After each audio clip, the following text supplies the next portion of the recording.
kita di webinar A Cup of Wisdom, kita akan cerita tentang Adapt to Win, yaitu the Planning Your 2021. Pertama-tama, izinkan saya kasih tahu.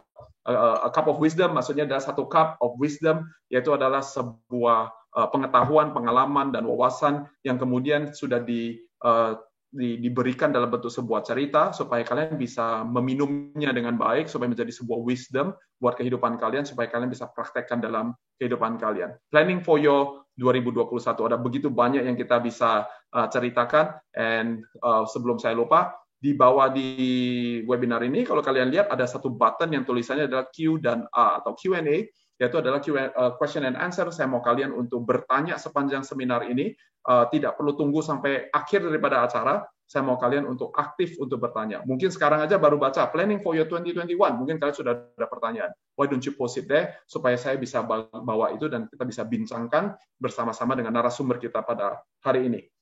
Saya punya 3 narasumber pada hari ini. Yang pertama adalah Doni Priliandi. Dan Doni Priliandi ini adalah founder dan CEO daripada Happy Five. Tempat dia adalah perusahaan ini, Happy Five, itu adalah melakukan performance management platform. Sehingga kalau kalian tahu, biasanya di kantor kita ada yang namanya performance review. Instead of dilakukan setahun sekali atau setahun 4 kali sebagai contohnya, dia bisa dilakukan dengan secara berkesinambungan. Kapan aja juga bisa dilakukan dan juga memiliki 360 degree review. Artinya apa? Supaya dari bos dan dengan kolega dan juga dengan subordinates mereka sama-sama bisa memberikan feedback di dalam sebuah sistem sehingga memiliki 360 derajat review. Wisdom daripada Doni, dia juga adalah date facilitator di JPCC, dan dia juga adalah seorang suami dan ayah daripada 2 orang anak. Dan yang selanjutnya adalah Handoyo Lim. Handoyo Lim ini adalah principal dan juga CEO daripada Dr. Brown's Indonesia. Ini adalah dia jual, kalau ibu-ibu khususnya ya, kalau kalian punya anak pasti tahu Dr. Brown's ini, yaitu adalah innovative baby product. Handoyo adalah seorang date leader di JPCC, dan dia juga adalah ministry koordinator dari Marketplace Ministry. Dia adalah seorang suami dan seorang ayah daripada 4 orang anak. So, without further ado, if you can please help me welcome Doni and Handoyo. Kalian bisa bilang adalah, I am so excited, welcome, or all those kind of things. Kalian bisa welcome them, and I want to also welcome Doni and Handoyo bersama-sama dengan kita. Dan narasumber kita yang ketiga, by the way, yaitu adalah Pastor Jose Carroll, yaitu adalah Associate Senior Pastor kita. Dia akan bergabung bersama-sama dengan kita in the later time, so don't go anywhere. Tapi sekarang ini saya memulai dengan berbincang-bincang dulu bersama dengan 2 kawan baik saya, Doni sama Handoyo. Dan pertanyaan saya yang pertama adalah untuk Doni terlebih dahulu. So Doni, you are the founder of Happy Five. Pertanyaannya begini, sudah berapa lama membangun Happy Five? Itu pertanyaan A. Dan pertanyaannya B, dalam tahunan yang sudah bangun itu, Doni itu apakah Doni melihat ke belakang terus bilang begini, saya melihat bisnis saya percis sesuai dengan waktu dulu saya tulisin bisnis plan saya, semuanya terjadi sesuai dengan every dot and every T that I put in the business plan. Go ahead, Doni. Thank you, David. Thank you. Gue suka banget pertanyaannya. Gue udah 7 tahun bikin Happy Five, dan semua perencanaan yang gue bikin semuanya berantakan semua. Semuanya, right? The bigger picture masih, the purpose remain the same, but the what and the how, my plan, my kepengenan gue, bagaimana Happy Five besar, digedein, dan berbagai macam cara yang lain, hancur berantakan total. Sepertinya waktu gue lagi bikin plan, Tuhan langsung ketawa, gitu, right? Like Doni's making a plan and God is laughing out loud, right? Ini sebelum gue ceritain contohnya, gue mau ada satu ayat gila banget nih, gila. Ini ayatnya sinting gila, maksud gue kayak so relevant, ya kan? At least for me, right? Ada di Amsal 19 ayat 21. Tapi ada dua versi nih, versi yang New Century Version sama versi yang The Message. Gue coba ceritakan pakai bahasa Inggris di sini. yang dari New Century Fashion bilangnya gini, people can make all kinds of plans, dan mau pakai konsultan kayak sendiri kayak all kinds of plans, but only Lord's plan will happen. Gila nggak? Ini kan kalau pakai bahasa Betawi tadi, Doni is making a plan and God is laughing out loud. Yang kedua, yang dari The Message, we humans or entrepreneurs yang paling keren se-GPCC keep brainstorming options and plans, but God's purpose prevails. Right? So that's kalau di hindsight ya kan. Jadi kayak bener banget nih gitu. Kalau misalnya David, gue boleh cerita nggak sih secara sekilas what is the hindsight atau cuma jawabannya yes or no dong tadi? The floor is yours, brother. Alright. Tadi kan David terangin bahwa kita going into performance management platform. Actually kita baru meluncurkan performance management itu 3 tahun yang lalu. Karena sebelumnya kita fokus untuk ngeliatin ke employee happiness. Ya kan? Karena namanya juga Happy Five. Dan fokusnya kita gimana caranya at scale bikin karyawan happy. Ternyata pembelajaran kita, consumer insights kita yang didapat dari Amerika, European market, is totally different dengan Indonesia. Singkat kata setelah 3 tahun, kita mau mati gitu. Jadi kita udah fundraising, kita failed to to fundraise di 2016, mau bangkrut, mau mati, dan di situ kita belajar untuk mesti bergaul dengan yang namanya reality gitu. Realitanya kayak gimana nih? Realita duit, realita cash flow, realita customer seperti apa? Dan akhirnya kita belajar lagi. Jadi kita harus terus-menerus belajar. Melihat apa ya aspek yang bikin orang bahagia di karyawan, tapi yang masih tidak terpuaskan gitu di market. Oh, ternyata performance management yang dilakukan di perusahaan bagi setiap karyawan itu nggak fair. Ya kan, karena setahun sekali, terlalu bias, nggak ada untungnya. Dan juga kan ini zaman sebelum COVID, perusahaan kondisi market itu volatile atau quite uncertain, sehingga yang namanya planning 3 tahun itu, David ya, planning 3 tahun itu kalau di Silicon Valley itu namanya science fiction. Jadi kalau misalnya mau bikin ke Silicon Valley atau kemana gitu, gue punya plan nih 5 years planning, projection 3 years, ya kan, apalagi di perusahaan yang belum mature banget, itu sama saja kayak Star Wars gitu atau Star Trek, science fiction, right? Karena there's a lot of assumptions yang kita taruh aja gitu, asik-asik aja kita taruh assumptions-nya. And then singkat kata, gue belajar, ternyata planning nggak bisa dilakukan cuma setahun sekali, kita mesti revisit terus-menerus, namanya rapid cycle of planning, jadi shorter planning yang harus kita lakukan. Dan kita harus terus-menerus mengecek our assumptions dan key driver dari bisnis kita, ya kan? Dan 3 tahun lalu akhirnya kita meluncurkan Happy Five Performance. Ya, puji Tuhan, yang tadinya kita udah mau bangkrut, gua nggak ada duit lagi. Sekarang 1,5 tahun lalu gue udah gajian, dan we are growing very fast.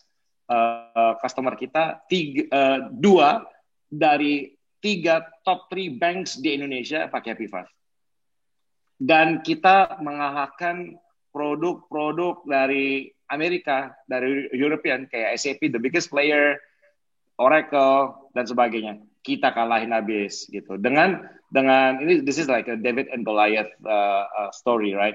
Tapi tadi terus juga kita sekarang lagi running, baru dapetin kontrak pilot di bank di European namanya HSBC. So, ini adalah tadi hasil dari istilahnya namanya pivot. Pivot itu artinya kita berubah secara fundamental dari business model. Dan ya nanti kalau kita bahas lagi nanti bagaimana adapt to win, ini saya percaya bahwa ini adalah skill yang harus dimiliki oleh entrepreneur masa kini. Ya kan? Yeah. So that's in short tentang Happy Five, tentang perencanaan yang dilakukan oleh Doni Perliandi. Terus Tuhan tertawa terbahak-bahak. Oh, dan satu lagi, saya pikir saya ini berkembang kalau namanya startup harus pakai fundraising.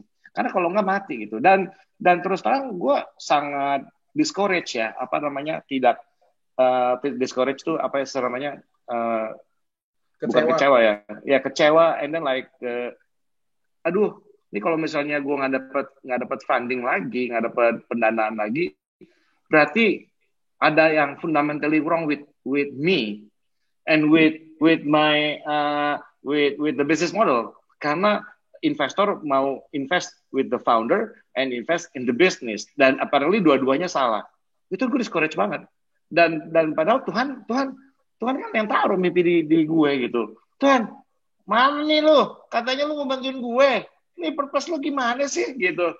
Sama nih kayak dulu zaman Yusuf, ya nggak, Yusuf kecil dikasih mimpi, terus karena dia bacot dan dia pride-nya tinggi, dia cinta ke saudara-saudaranya. Ya no wonder habis itu dia mau dibunuh dan dijual tuh kan, karena dia banyak bacot sama tadi dia punya pride yang tinggi sekali. Tapi kan to think of it gitu, Tuhan apa namanya, Tuhan kasih mimpi ke gue gitu. Terus gue bilang, Tuhan, ini gimana sih? Lu yang bener-bener aja nih. Gue udah malu nih. Lo tau gak sih semuanya? Even ya, nama PT Happy Five itu udah doa loh. Tau gak apa? Nah kalau misalnya yang belum tahu, PT Indonesia untuk dunia. Kenapa? Karena belum ada software Indonesia yang dipakai di Amerika. Nggak ada. Come on. Gila nggak? Bold nggak? Gila. Itu kalau nggak Tuhan, iya kan? Tapi Tuhan kayaknya waktu di tengah-tengah kayak meninggalkan gue. Gitu. Tapi hindsight. Kalau gue dapetin duit banyak ya, David, back then, gue nggak dipaksa untuk pivot, untuk berubah bisnis model atau produknya.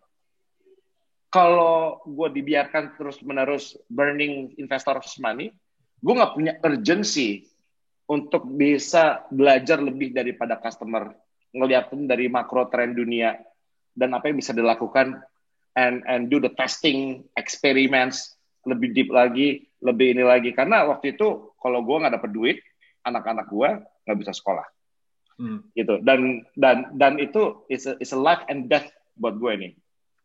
Nah, kalau nggak begitu, gue nggak realize kalau gue lebih kuat daripada yang gue pikir. Kalau nggak ada keadaan seperti ini, penyertaan Tuhan itu sepertinya predictable.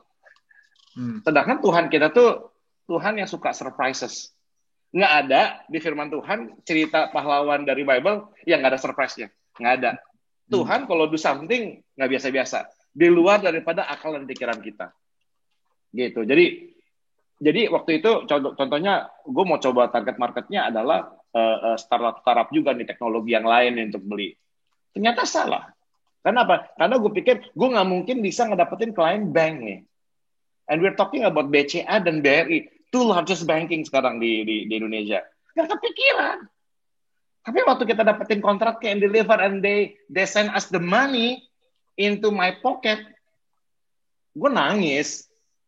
Gue kayak, Tuhan, lu ajaib banget ya. Kayak lu pikir lu mesti pakai funding, lu mesti pakai ini dan ini untuk bisa berhasil. Not necessarily. Itu. So, I guess apa namanya, the purpose remain the same. Maybe, but the what and the how. What itu KPI. Your traction nih bahasanya David nih, visi nih. Traction lo mana? Traction. Revenue traction mana? Ya kan? The what? The how is your strategy. Ya kan? We gotta be flexible on the how. Gitu.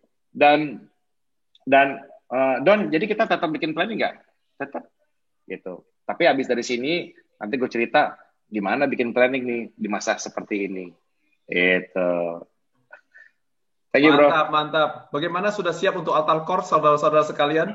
Ada berapa yang sudah mau bertobat sekarang? Now, I think ini bersama dengan Doni, saya mesti lakukan ini sedikit. Alright, so kita lagi cerita tentang planning, dan yang pertama ada yang mitos, tapi juga ada yang real. Oke ya, kita mau bikin planning kerja 3 tahun sekaligus gitu, apalagi 5 tahun, 7 tahun. Perubahannya tadi Petrus disebut berapa kali? 159 kali. Ya kira-kira kita mungkin cuma merubah 500 kali dalam waktu 7 tahun gitu ya. Karena what and how What and how terus berubah-berubah. Tapi kalau kalian lagi mau bikin plan, if you're listening to our brother Donny, dia lagi bilang, why-nya nggak pernah berubah. Why-nya nggak berubah di dalam planningnya. Isinya datang dari Tuhan. Sampai nama PT-nya adalah Indonesia untuk dunia. Jadi itu adalah sesuatu yang mudah-mudahan kalian sudah catat, ya, taruh di dalam in your mindset bahwa adalah Tuhan kasih visi, tapi what and how-nya berubah, tetap artinya itulah perjalanan pengusaha orang Kristen. Luar biasa, Doni. Oke, so Handoyo, pertanyaannya adalah saya mau pick up dari tadi yang Doni bilang, dan saya bisa melihat Handoyo sudah siap untuk mengeluarkan ilmunya dia. Karena tadi dia pakai kata-kata begini nih, ada namanya all kinds of plans, tapi juga ada Lord's plans. Ada namanya brainstorming a lot of ideas, tapi ada bedanya adalah God's purpose. Nah, Handoyo, kebetulan saya tahu cerita dia sedikit-sedikit gitu ya. Handoyo ini guys, dia harusnya sebenarnya beberapa tahun yang lalu, dia itu sudah gimana ya, kalau mau hidup yang nyaman, ya gak usah, pokoknya ikut aja dengan keluarga, karena bisnisnya juga sudah cukup nyaman. Tapi Handoyo itu, dia bukan sekali, tapi berarti coba saya hitung sekali ya, sekali, 2 kali, 3. Berarti dia udah 3 kali atau 4 kali, dia sudah buka 3 atau 4 perusahaan yang berbeda-beda, semuanya di industri yang sama tentunya, but he's very successful in doing it. Dan dia meninggalkan satu comfort zone dan berpindah kepada arena yang berbeda dan pindah ke arena yang berbeda, and he's done it successfully. Jadi pertanyaan buat Handoyo adalah, saya yakin karena banyak orang yang berkata mungkin 2021, Kak, saya bingung juga ini mau ngapain dalam kehidupan saya. Semuanya kayaknya tidak certain, saya nggak tahu apa yang mau lakukan.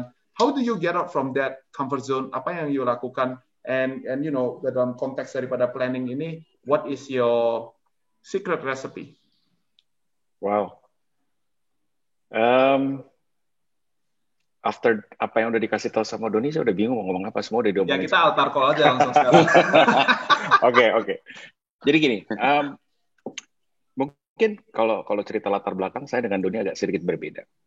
Saya datang dari bisnis yang cukup konvensional, bisnis yang very simple, beli barang jual barang. Tapi satu hal yang saya pelajari, banyak orang bisa jual barang, banyak orang bisa beli barang, banyak orang bisa jadi pedagang, tapi tujuannya apa? Kalau tujuannya hanya untuk cari uang, of course, jadinya kita pedagang. Nah, tapi yang saya along the way selama 15 tahun saya berbisnis, saya 19 tahun berada di dunia bisnis, 4 tahun saya bergabung di perusahaan keluarga, 15 tahun saya memulai bisnis yang sedang saya lakukan sampai hari ini. Tapi yang saya pelajari adalah gini, kalau cuma untuk cari uang dan untuk bikin kita hidupnya nyaman, nggak harus jadi entrepreneur. Banyak cara kalau mau cuma sampai di situ. Tapi saya percaya ketika kita diberikan kepercayaan sama Tuhan untuk jadi seorang pengusaha, tujuannya nggak cuma sekedar cari uang untuk kita nyaman. Tapi tujuannya adalah untuk bisa jadi manajernya Tuhan. Kalau dalam bahasa kerennya mungkin God steward gitu. Bagaimana caranya kita dalam kondisi yang sudah bawa ke dalam level tertentu, kita pay it forward untuk orang-orang lain di sekitar kita, supaya juga mereka bisa ngerasain apa yang kita rasain. Nah, itu yang membuat saya, mungkin kalau David tadi bertanya, kenapa sih mau bikin PT baru lagi, kenapa sih mau bikin company baru lagi, kenapa mau berpartner? Yes, partnership is very risky, tapi selama kita jelas tujuannya adalah supaya kita jadi buah, nggak cuma jadi besar. Kalau pohon besar nggak ada buah tuh serem ya katanya. Tapi kita jadi pohon yang besar dan berbuah, yang orang-orang sekitar kita tuh bisa nikmati. Itu yang melatar belakangi kenapa saya akhirnya keluar dari comfort zone dan bikin ini, dan sampai hari ini pun, in the midst of COVID pun, kita baru keluarkan satu produk baru, kita baru bikin satu PT baru, dan itu baru di tengah-tengah COVID, Juli 2020 kita start jualan. Orang lain mungkin bertanya, ini nggak salah bikin PT lagi COVID gini. Karena kita percaya gini, Tuhan sudah kasih saya pengalaman 15 tahun dan knowledge dan skill dan jam terbang mungkin, itu nggak cuma buat saya, tapi gimana caranya saya bisa jadi channel buat orang lain juga untuk memberkati mereka melalui apa yang saya lakukan. Nah, kalau tadi pertanyaannya ditanya sama Doni, selama berapa tahun, apakah sejalan nggak sama rencana Tuhan? Mungkin mungkin kalau saya beda ya. Mungkin kalau tadi kalau saya mungkin dari awal karena saya mungkin kurang pinter ya, mungkin saya tidak sekreatif Doni dalam mengembangkan bisnis. Saya cuma taunya A. Saya cuma taunya A, tapi saya dalami A itu sampai ke level terdalam yang saya bisa dalamin. Dan di situ saya menjadi A yang berbuah. Nah, jadi saya tidak terlalu banyak ngelihat kiri, ngelihat kanan, tapi saya coba mendalami apa yang saya dalami. Nah, visinya jelas, sama. Kalau rencana berubah, udah pasti setiap hari berubah rencana. Jadi gini, kalau saya membuat planning, saya tidak bicara buat planning itu 5 tahun.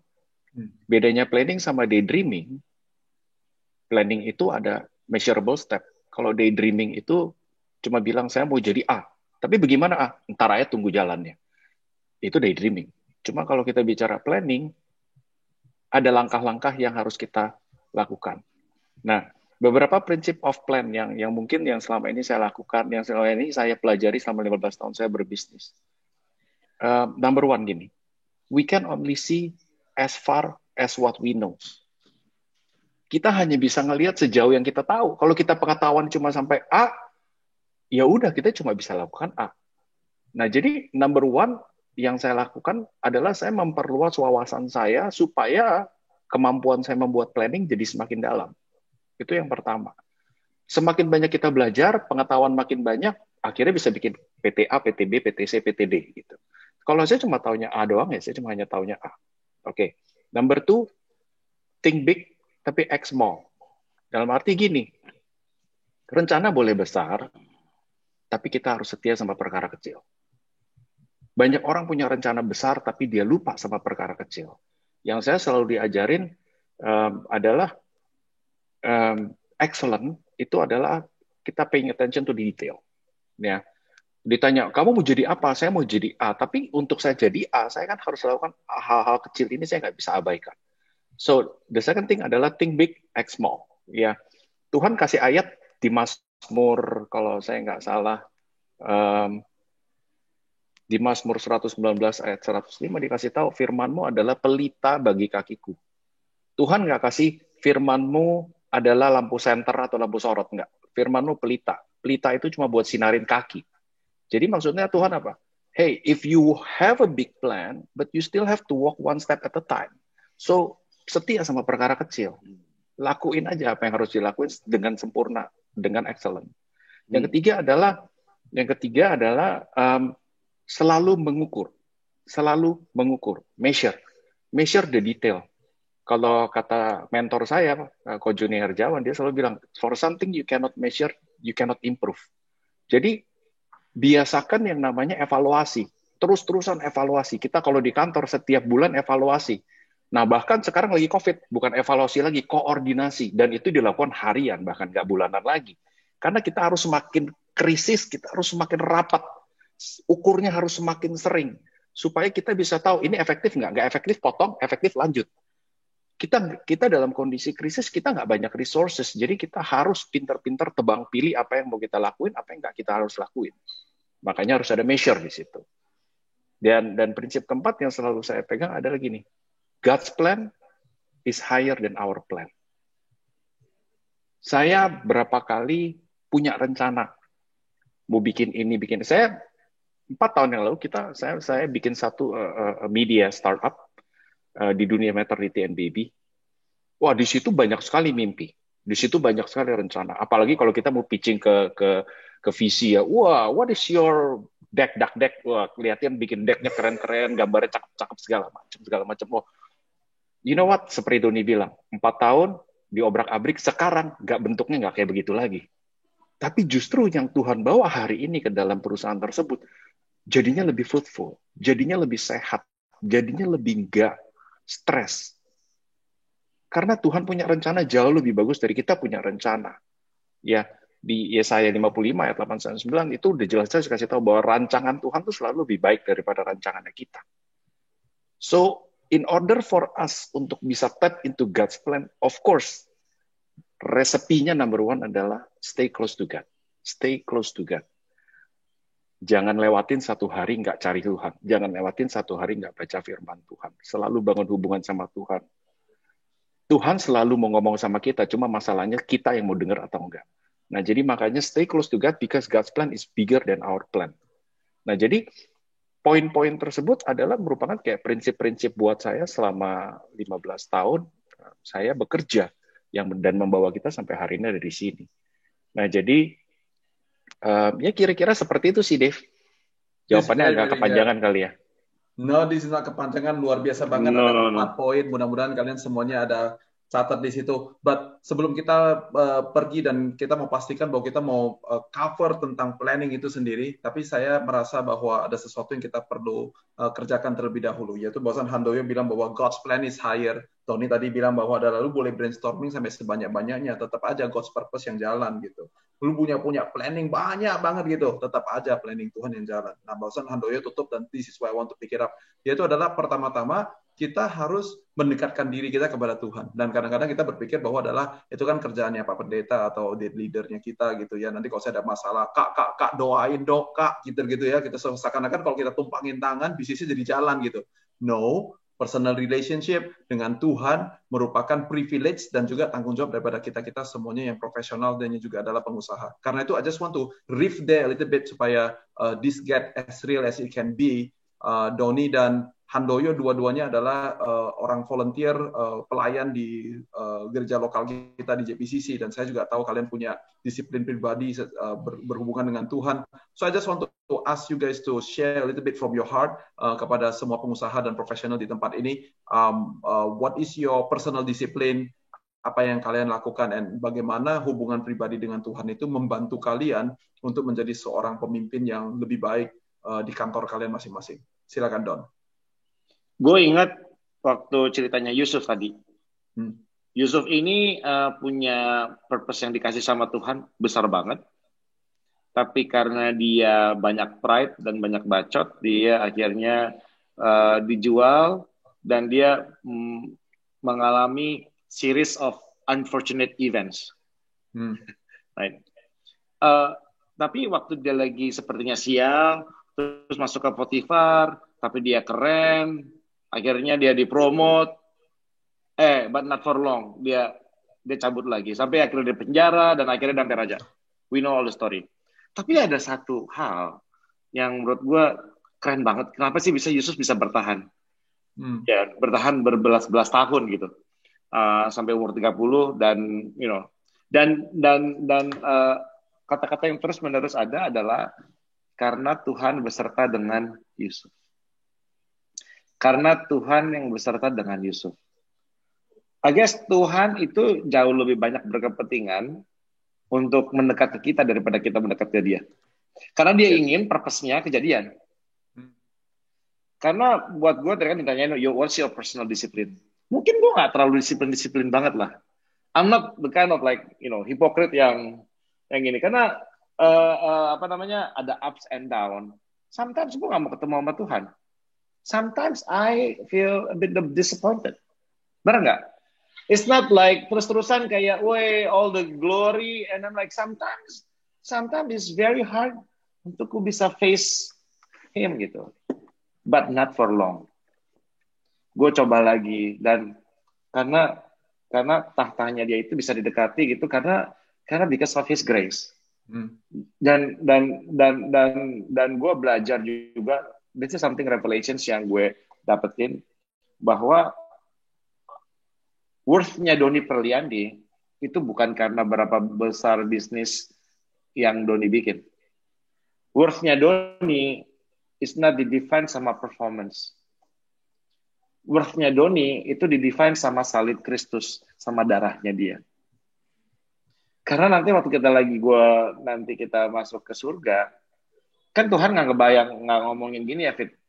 Wih, gila lo Happy Five, keren ya. Lo punya valuasi gede banget nih. Lo top, don't top. Nah gitu. Ya kan, Tuhan, karena dia apa tadi yang David bilang, relationships gitu. So, buat gue, disiplin gue very simple gitu. Selain, timing very important. Gue pagi-pagi jarang. It's not my best timing, it's not pagi-pagi. My best timing itu justru di kantor. Waktu lagi nggak ada orang, nggak diburu-buru, gue bisa shutdown. Apalagi kayak during WFH gini, semua tim gue WFH semua, kecuali gue doang. Gitu kan. Terus di mana lagi the best timing? Ini kan masalah habits ya. Waktu lagi di mobil, kan we got all sorts of ini ya, apa namanya, selain baca Alkitab, kita bisa dengerin Instagram dari lu punya favorite pastor, our own pastor, dan apa namanya, berapapun waktu yang ada, sikat itu. Karena lama atau sebentar itu irrelevant, ya kan? Gitu. Dan another disiplin adalah disiplin untuk kita bisa berani untuk menghampiri Tuhan untuk semua situasi yang ada. And that's very tough. So, that's very good. Yes. Dan the last thing adalah Tuhan tuh keren banget. Dia tuh bisa personalize hubungannya sama kita. Dia tahu kapan ada situasi yang men-trigger gue untuk bisa datang ke dia. Karena kita bisa datang ke dia tuh basa-basi, kayak tiap hari, it's just like habit aja. Kayak nggak ada kayak kalau jadi kayak kebiasaan yang nggak gitu. Kalau lo ingat ya, kalau lo ngajak istri lo segala macam, tapi ini kayak you want to go to a date kind of situations. Dan Tuhan kayak tahu banget gitu. Doni ini gini nih, gue giniin aja nih, dia datang lagi. Dan I don't feel bad. kayak lo datang waktu lagi susah doang, nggak apa-apa. Tuhan juga tahu waktu Doni lahir, dia tahu all my story sampai gue mati nanti. Dan dia tahu the best way to reach me out. Dia punya tahu the best way to reach David, reach Handoyo, reach every one of us. Karena benar, essentially, ya kan, if we have Jesus, we have everything. Yes. That's it, bro. Thanks, Don. Handoyo, go ahead. Ya, super banget. I mean, yang tadi Doni bilang, Tuhan tuh lebih kepengen ngomong sama kita daripada kita lebih mau. Masalahnya kita nggak mau denger dia gitu, bukan dia nggak mau ngomong sama kita. Tapi untuk kita bisa denger dia, kan kita masih kenal dia. Untuk kenalin suaranya, kita masih spend time sama dia routinely, regularly. Banyak orang, ini saya sering banget dengar kalau di marketplace atau di gereja bahkan sekalipun, wah, ketika bisnis lagi susah ya, wah, dia ngomongnya santai aja, gue beriman. Wah, dengan iman bisa. Imannya masih apa? Iman sama Tuhan. Lu kenal nggak sama Tuhan? There is a question. Seringkali kita beriman sama seseorang yang kita nggak kenal. Kayak contoh, saya beriman sama David misalnya, tapi saya nggak kenal David. Saya percaya David. Saya mempercayakan harta dan istri dan anak saya sama David, tapi saya nggak kenal David. Itu kan sama kayak aja saya gambling. Nah, jangan pakai Tuhan untuk jadi gambling. Jangan pakai Tuhan untuk jadi dukun. Jangan pakai Tuhan untuk jadi dokternya kita. Tapi kenalin pribadinya dia. Cari tahu dia siapa. Nah, buat saya secara pribadi gini. Waktu pertama kali saya ke JPCC, saya sering banget dengerin khotbah-khotbah senior pastor, khotbah-khotbah Jeff, Pastor Jeffrey, Pastor Yose. Dan saya sangat diberkati dan saya sangat banyak belajar di sana. Tapi up to one point, sampai suatu hari, waktu saya lagi pergi sama papa saya, dia kasih tahu sama saya, apa yang kamu dengar itu adalah bagus, tapi itu adalah kata orang tentang Tuhan. Tapi kalau kamu mau tahu Tuhan itu siapa, ya kamu baca sendiri Alkitabnya. Dari depan sampai belakang. Kenalin benar-benar, bangun disiplin itu. Dan saya rasa itu udah mungkin 5-6 tahun lalu kali ya. Udah lebih. Udah 10 tahun lalu mungkin. Dan from that moment, saya memaksa diri saya untuk rutin bangun hubungan setiap pagi baca Alkitab sama Tuhan. Mungkin ada waktu-waktu di mana saya baca, saya nggak ngerti, tapi ya tetap just baca aja anyway gitu. Karena kerennya firman Tuhan, setiap kali dibaca, pesan yang masuk bisa beda tergantung situasi kita lagi kayak gimana kan. Ya ayat yang sama dibaca dalam kondisi yang berbeda, remanya yang keluar jadi beda. Nah makanya, mungkin yang selalu saya juga encourage ke teman-teman saya adalah gini, aduh gue tapi ngantuk, gue tapi susah gini.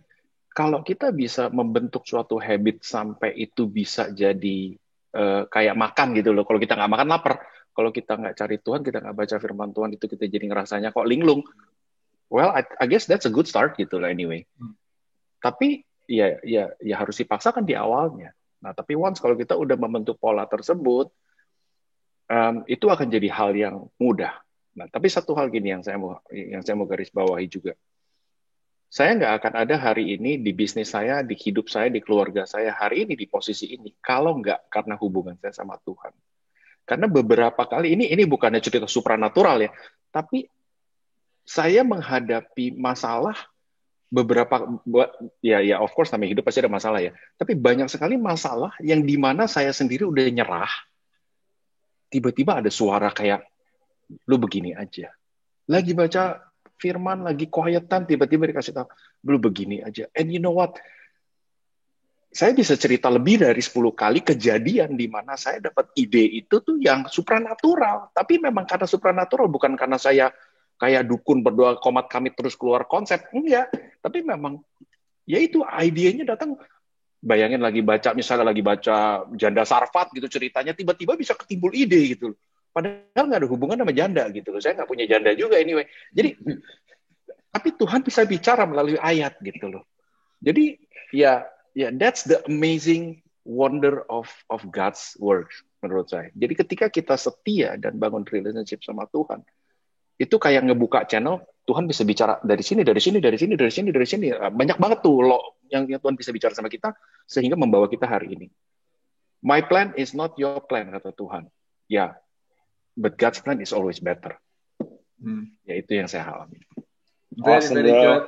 Thank you Handoyo, thank you Doni untuk berbagi. So sambil kalian lagi bicara ada beberapa pertanyaan. Jadi saya akan mengkonklusikan sedikit because I want to cover something else. Jadi pertanyaannya klasik itu ada gini. Lah kalau semuanya jalan Tuhan lebih bagus, ngapain kita bikin jalan sendiri?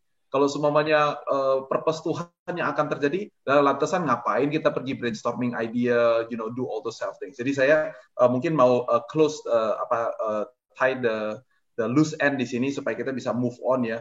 Yaitu adalah teman-teman sekalian, kalau kalian dengar dari Doni, kalian dengar dari Handoyo pada hari ini, dan juga dari khotbah daripada pastor-pastor kita, Tuhan memang yang berkehendak, dan seperti tadi Handoyo bilang, Tuhan punya rencana pasti, dijamin 100% pasti lebih bagus daripada plan kita. Tadi Doni buka-buka sama bilang gini, udah deh gini deh, setiap kali gue bikin plan, Tuhan ketawa terbahak-bahak, kira-kira begitu ya. Itu sama seperti kalau kalian punya anak kita masih belajar 1 tambah 4 sama dengan berapa? Kalau kalian punya anak, belajarnya begini nih, 1, 4, saya hitung, 1, 2, 3, 4, 5. Oh, 1 tambah 4 sama dengan 5. Nah, karena kita adalah pengusaha, kita bilang, kan kita gak bilang gini, goblok banget sih lo, 1 tambah 4, 5, langsung lagi, gak usah pakai tangan, gue juga tahu, pakai jempol aja gue juga tahu. Nah, semua kayak begitu. Sama seperti itu juga Tuhan yang kita sembah. Hanya karena gara-gara Tuhan lebih mengerti, lebih hebat daripada kita, gak berarti tentu kita gak belajar urusan anak TK 1 tambah 4 sama dengan berapa. Kita tetap harus melakukan bagian kita. Cuman seperti kalau kalian ini punya anak yang udah lebih dewasa, waktu lagi ngajarin kalkulus sebagai contohnya, pada saat anak saya udah bikin dengan cara yang dia bisa, gue bilang gini, Papa kasih tahu, ada yang lebih keren caranya. Dan waktu lagi kasih lihat, si anak bilang gini, wow, keren banget, kayak begitu. Seperti itu juga, itu sebabnya saya percaya, saya juga ada ayat firman Tuhan yang saya pegang. Firman Tuhan bilang begini, yang belum pernah kamu lihat, belum pernah kamu dengar, yang belum pernah masuk dalam pemikiranmu, pertimbanganmu, itu yang aku tambahkan di dalam kehidupan kamu. Artinya gini nih, kalau kita bisa bikin 3x² tambah 8xab atau whatever it may be, dan kita bisa selesaikan, Tuhan bilang gini, kamu tahu itu, ini nih, gue kasih lu ekstra lagi nih, ada lagi yang lebih bagus lagi gue mau kasih sama lu. Itu sebabnya mimpi kita akan menjadi terus lebih besar lagi, tapi yang kita sekarang mau masuk, yaitu adalah di dalam planningnya sendiri. Ya, jadi saya berdoa supaya teman-teman yang punya pertanyaan tentang, kalau gitu kita doa puasa aja 40 hari untuk lihat rencana Tuhan dalam hidup kita, you can do it, tapi kalau kalian dengar dari Doni sama Handoyo, mereka gak gini nih, gak cuma doa puasa, bukan cuma hanya bergantung sama Tuhan, tapi mereka tetap melakukan 1 tambah 3 sama 6 berapa. Sesuai dengan kemampuan kita masing-masing. So, Doni, Handoyo, let's now get to the structure and the bone and the meat. Ya kan, saya mau cerita tentang planningnya sendiri. Yang supernatural, hubungan pribadi kita dengan Tuhan, kita sudah selesaikan. Now, let's get to the planning itself. Ya kan, nah yang pertama-tama, saya mau cerita tentang asumsi. Ya kan, segala sesuatu yang kita punya asumsi yang salah, ya makanya planningnya juga semuanya kacau balau semuanya. Jadi kita mesti punya asumsi yang benar gitu. So I'm gonna give the floor to Doni terlebih dahulu dan kemudian Handoyo. But how do you guys manage the assumption? Bagaimana kita melihat semua data asumsi yang datang di meja kalian dan kemudian kalian sebagai pemimpin tentu harus membuat planning kerja. What do you do with those assumptions? Number one, we have to identify the what. Ya kan? The what tuh buat perusahaan clear. Mau revenue berapa, mau profitnya berapa.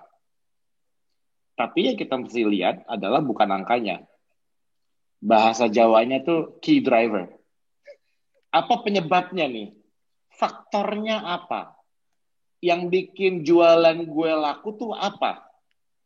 Ya kan? Kalau misalnya gue punya 5 produk apa nih yang paling apa namanya yang oke dan kenapa? Apa yang bikin customer itu suka dan beli?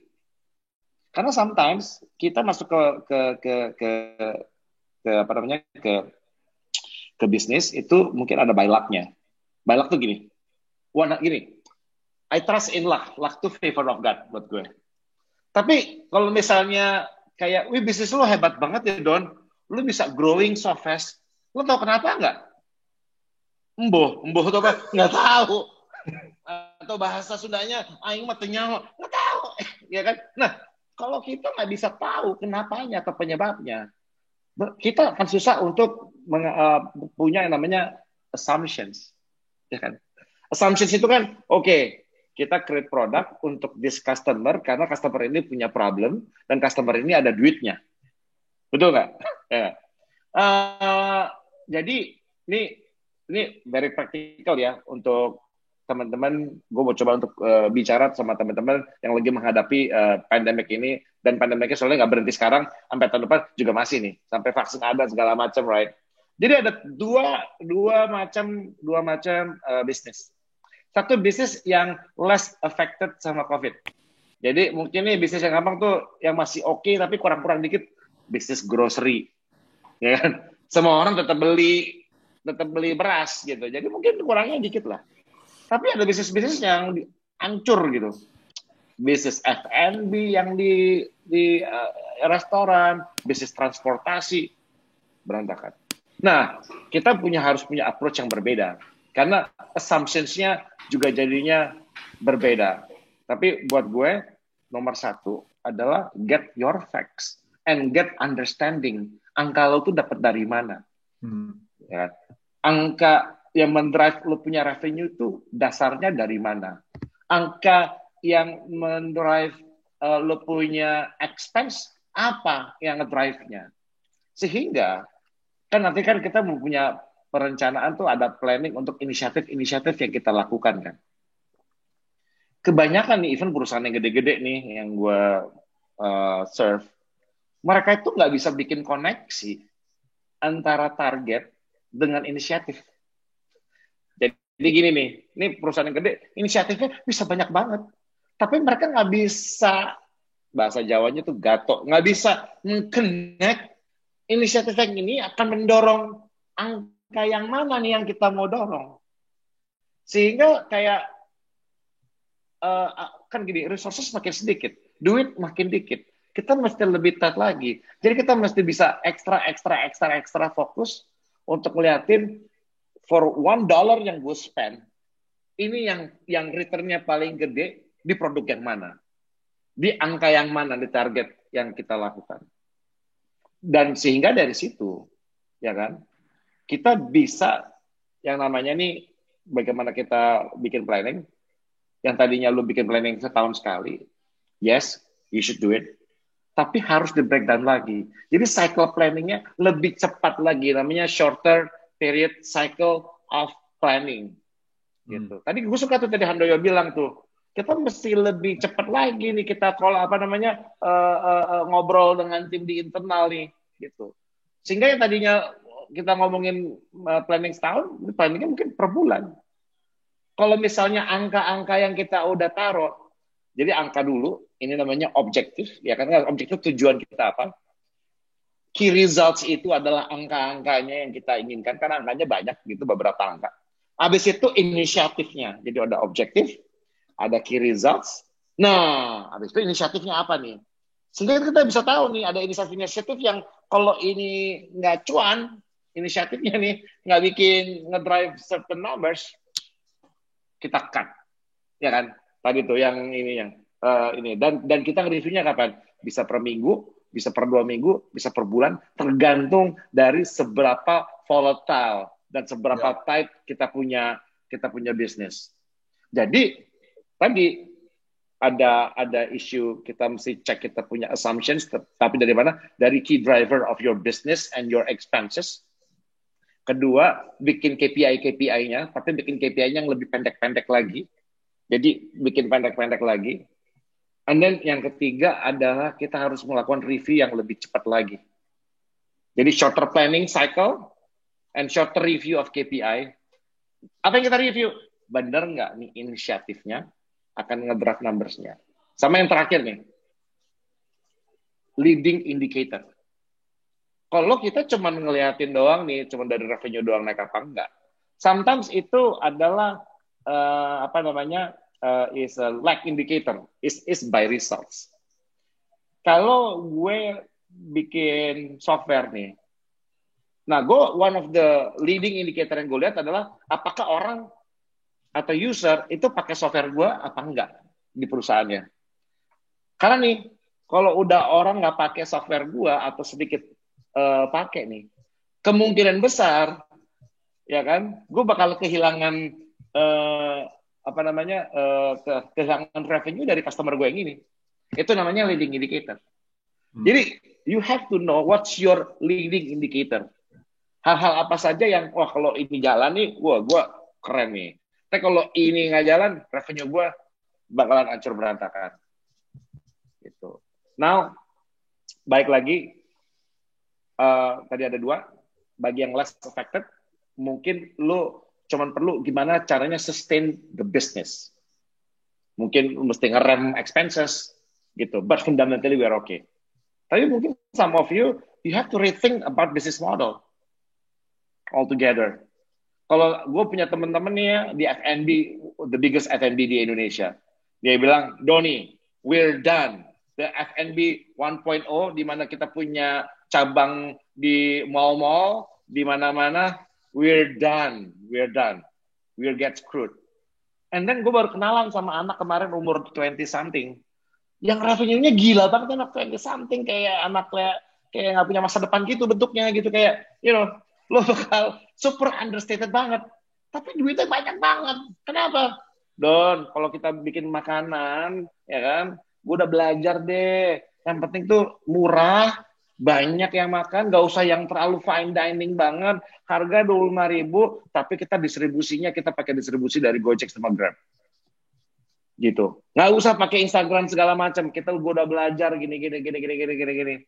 Jadi apa? Nggak ada cost untuk bikin renovasi restoran, nggak usah ada person di mana-mana, orangnya dikit, kitchennya istilahnya sekarang namanya cloud kitchen, dan mereka bisa produce berbagai macam barang dengan memanfaatkan distribution channel yang udah ada. Itu kan berarti kan kita redefine kita punya business model. Ya ada yang bilang 27, ada yang 27, ada yang early 20, banyak banget. Poin gue adalah get your facts straight and be honest. Jangan kita nih kebanyakan entrepreneur terlalu optimis. Nah ini namanya paradoks. Paradoks yang harus dimiliki oleh entrepreneur. In one hand, kita harus facing namanya brutal facts of reality. Di satu sisi yang lain, kita juga harus punya namanya hope. Kalau kita cuma hope doang, modar tuh mati deh kita nih. Kalau modalnya cuma optimis doang, aku optimis besok jualanku rame, nah udah, ya kan? Modal optimis. Tapi kalau misalnya lu cuma brutal facts doang gitu, then lu nggak punya tenaga atau passion untuk coba ngelanjutin lagi this business. So brutal facts itu apa sih? Ya get to know gitu. Lu punya source of revenue itu, drivernya dari mana. Dan one more thing, get out of the building and meet with your customers. Jangan ngarepin dari konsultan apa kata teman. Jangan jadi gampangnya gini nih, kayak lu mau bikin nasi goreng, teman-teman lu undang David Handoyo, nih Doni Priliandi bikin nasi goreng, terus David karena baik bilang kayak, Doni nasi goreng lo enak banget bro, Handoyo juga bilang pecah gitu. Waktu itu gue jual ke tempat lain kagak ada yang beli, you know, karena apa? David and Handoyo bukan customer gue, gitu loh. Seringkali tuh kita berpikir kayak we are our own customer. Jadi get out of the building and check your assumptions. Check your riskiest assumptions. Karena nanti kalau misalnya kalau ngomong kita tentang assumptions, mungkin we get like 10 assumptions dari 10 key drivers. Nggak semuanya itu beresiko yang sama. Kita harus cek, ini kalau assumptions gue ini salah, nggak, lupain semua assumptions yang lain. And you gotta check, what is the riskiest assumptions.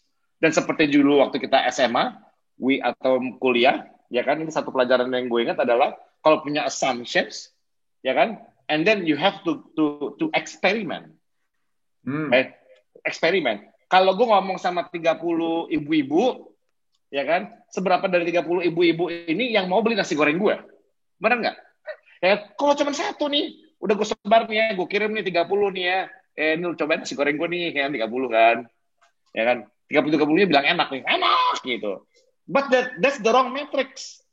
The wrong metrics kalau bisa bilang enak gitu, karena semuanya bisa bohong gitu, kan orang Jawa kagak enak nih, ya kan. Tapi kalau dari 30 bilang, dari kamu siapa yang PO lagi, PO apa purchase order, siapa yang mau beli lagi? Nah, kalau dari 30, my successful metrics adalah apa? If 20 out of 30 itu order lagi, berarti wah bener nih, ada nggak salah nih. Lebih gila lagi, kalau misalnya kalau misalnya dari 20 tadi beli lagi 2 minggu lagi, itu it gives you more confidence. Jadi jangan sampai lo kayak baru lu kasih sama David sama Handoyo bilang enak banget, langsung lo cuap-cuap. Oke, bikin Instagram, bikin toko nasi goreng segala macam. Terus kagak ada yang datang, beli deh gitu. Ya gue mensimplify. But this is cara yang paling gampang gue untuk menerangkan tentang bagaimana kita bisa ngecek gitu. Karena waktu dulu nih Fit ya, ini sebelum gue kebanyakan ngomong lagi di sini. Tapi this is topik yang gue suka banget soalnya. Jadi waktu lagi gue bikin yang Happy Five Performance 3 tahun lalu, gue nggak bikin the whole stuff, bro. I'm not like building the whole stuff. Enggak. Kan juga nggak tahu nih, benar kayak orang ini. Akhirnya gue bikinnya lewat mana nih? Ya lewat PowerPoint, bikin dikit-dikit. Gue ada assign couple of my engineers just to build yang very simple. Gitu. Waktu lagi gue tunjukin ke klien gue, lo punya problem di sini nggak? Iya. Ini solusi kayak gini cocok nggak? Iya. Lo ada duit nggak? Duit? Ada budget. Oke. Mau kasih ke gue nggak duitnya? Karena gini, validasi itu adalah yang paling the best adalah waktu duit dari dompet customer pindah ke dompet lo. That's the biggest validations. Bukan cuma kata-kata doang, right? Jadi waktu lagi pada perpindahan itu, dia nanya, terus ini barangnya udah jadi belum? Gue udah bisa download di mana? Wah, sorry bang, ya kan? FC belum jadi, ya kan? Tapi kalau misalnya lu suka nih ya, ini nih kontrak sign, lu kasih gue DP. Kalau barangnya belum jadi, tapi dia udah tahu kayak gimana, dan dia mau ngasih duit, berarti apa? Lu solving their problems. Karena buat gue, kita nih harus jadi problem seeker, bro. Kita harus jadi orang yang suka cari masalah in a good way, ya kan? Karena rezeki atau blessing itu adanya di balik masalah. Jadi ini gini, mau COVID atau enggak, this fundamentals remain the same dan even more, ya kan? Kita nggak boleh terlalu complacent sama keadaan kita, ya kan? Bisnis itu segala macam gini, tapi kita harus re-challenge ourselves and get out of the building again to meet with the customers or the new customers, ya kan, supaya kita bisa reshape our business model. Dan gitu lagi istilahnya nih kalau cycle-nya namanya we learn from the customers, ada matrixnya, and then kita ship atau kita build ya kan, produk nasi goreng, jualan barang dan segala macam. And then kita measure, ada KPI-nya. And then kita learn lagi. Jadi the cycle planning-nya tadi tuh, jadi instead of long planning, forecasting, kayak David, ya ada one of the calon investor tanya gue, Doni, where's your forecast 3 tahun? sorry ya bro, gue kasih tahu aja ya, gue gak ngerti 3 tahun lagi ke depan. Tapi buat setahun ke depan, this is my assumptions, this is the evidence, this is the learning, and this is what we're gonna do. That's it. Dan kita akan ngecek setiap bulan. Ada milestone-milestone-nya. That's very good. Itu Wih, dari ada Jeffrey Pastor bilang Jeffrey. keren banget, Don. Bos. Aduh, jadi malu nih gue. Oke, altar call kedua kali mari kita lakukan bersama-sama. Hancur dong omongan gue nih. Alright, so Handoyo, I want the same question, yaitu adalah tentang asumsi, tapi saya mau kaitkan dengan apa yang tadi Handoyo sudah katakan, yaitu adalah selalu mengukur. We talk about improvement, kita selalu cerita dengan selalu mengkoordinasi lagi, merapikan barisan. You talk about think big, act small. So yes, we want to talk about assumption, tapi seperti tadi Doni bilang, berarti perubahan itu akan terus terjadi. Kita harus tahu apa yang mesti secara kuartal, secara tahunan, yang kita harus terus maintain sama. Tapi ada banyak perubahan, and I know that you make quite massive changes di dalam perusahaannya Handoyo, dan juga you punya cara untuk merapikan semua barisan. So let's get real, share with all the business owners apa yang Handoyo lakukan. Okay, the biggest problem with assumption adalah pengetahuan. Semakin dikit pengetahuan, asumsi semakin besar probabilitas salahnya. Jadi kalau asumsi itu mau dibikin lebih tajam dan lebih tepat, kita harus memperluas pengetahuan. Artinya gini, kita harus ngedalamin apa yang kita lakukan. Kita harus be very, very, very good at what you are doing. Kita harus jadi paling jago di yang kita lakuin, supaya kita nggak kemana-mana, supaya kita tidak supaya kita nggak membuang resources. Kita nggak membuang resources. Jadi kita memperdalam apa yang kita tahu, supaya asumsi yang kita bikin akan semakin baik. Nah, of course gini, knowledge aja nggak cukup. Tapi kita juga harus menambahkan kepada knowledge itu evaluasi. Knowledge-nya benar nggak? Di-evaluate, dianalisa, dan diukur supaya kita bisa improve. Ya, yang tadi saya bilang tadi, kalau nggak kita ukur, kita nggak bisa improve. So, assumption berhubungan banget sama knowledge. Dan knowledge itu harus diukur, harus dites, seperti tadi Doni bilang. Dites, nasi gorengnya enak nggak? Yang beli berapa orang? Yang repeat berapa orang? Ya, jadi kita harus secara terus-menerus melakukan cycle itu. Mempertajam knowledge dan selalu mengukur knowledge tersebut, supaya assumption-nya jadi tajam, supaya asumsinya jadi benar. Nah, kalau istilah zaman sekarang, ada istilahnya gut feeling. Ada istilahnya mungkin insting ya, atau gut feeling gitu. Semakin dalamnya kita sama apa yang kita lakukan, sebenarnya kita bahasanya bukan gut feeling, mungkin karena kita jam terbangnya sudah banyak, jadi istilahnya kita cium aja kita udah tahu ini makanan nggak beres. Ya, koki kalau udah semakin banyak dia lakukan knowledge semakin tajam di bidang dia memasak, mungkin dia tidak usah mencium, tidak usah merasa, dia melihat aja dia udah tahu, oh ini kurang matang, oh ini kurang sehat, oh ini kurang bagus ikannya, oh ini kurang bagus daging. Karena apa? Sebenarnya itu bukan gut feeling, tapi itu datang dari series of knowledge and yang ditambah-tambahkan terus dan diuji sehingga assumption-nya jadi tajam. Jadi ketika kita bicara assumption, arahnya seperti itu.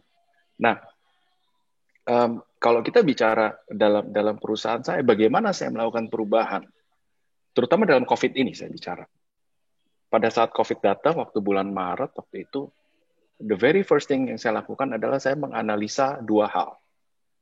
How I sell and what I sell. Mungkin barangnya sama, tapi cara menjualnya bisa beda. Contoh restoran. Kalau dulu F&B menjualnya apa? Oh, kita jualnya tempatnya hype loh. Kita jualnya AC-nya dingin, musiknya bagus. Itu mungkin udah dijual dulu. Tapi kalau sekarang, restoran yang sama atau tempat yang sama, mungkin yang harus dijual adalah apa?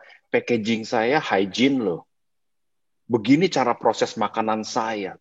Barangnya sama nggak? Sama-sama nasi goreng.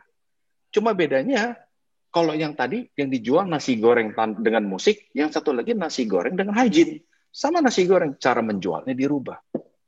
Nah, apa yang dijual? Kalau kita bicara sekarang apa yang dijual, barang yang sama. Apa yang dijual juga aspeknya bisa berbeda. Jadi kita nah of course, kemampuan kita menganalisa apa yang kita jual dan bagaimana cara kita menjual itu datang dari knowledge dan kedalaman kita di industrinya kita. Sehingga yang tadi ada gut feeling. Gut feeling itu kan sebenarnya jam terbang yang semakin dalam.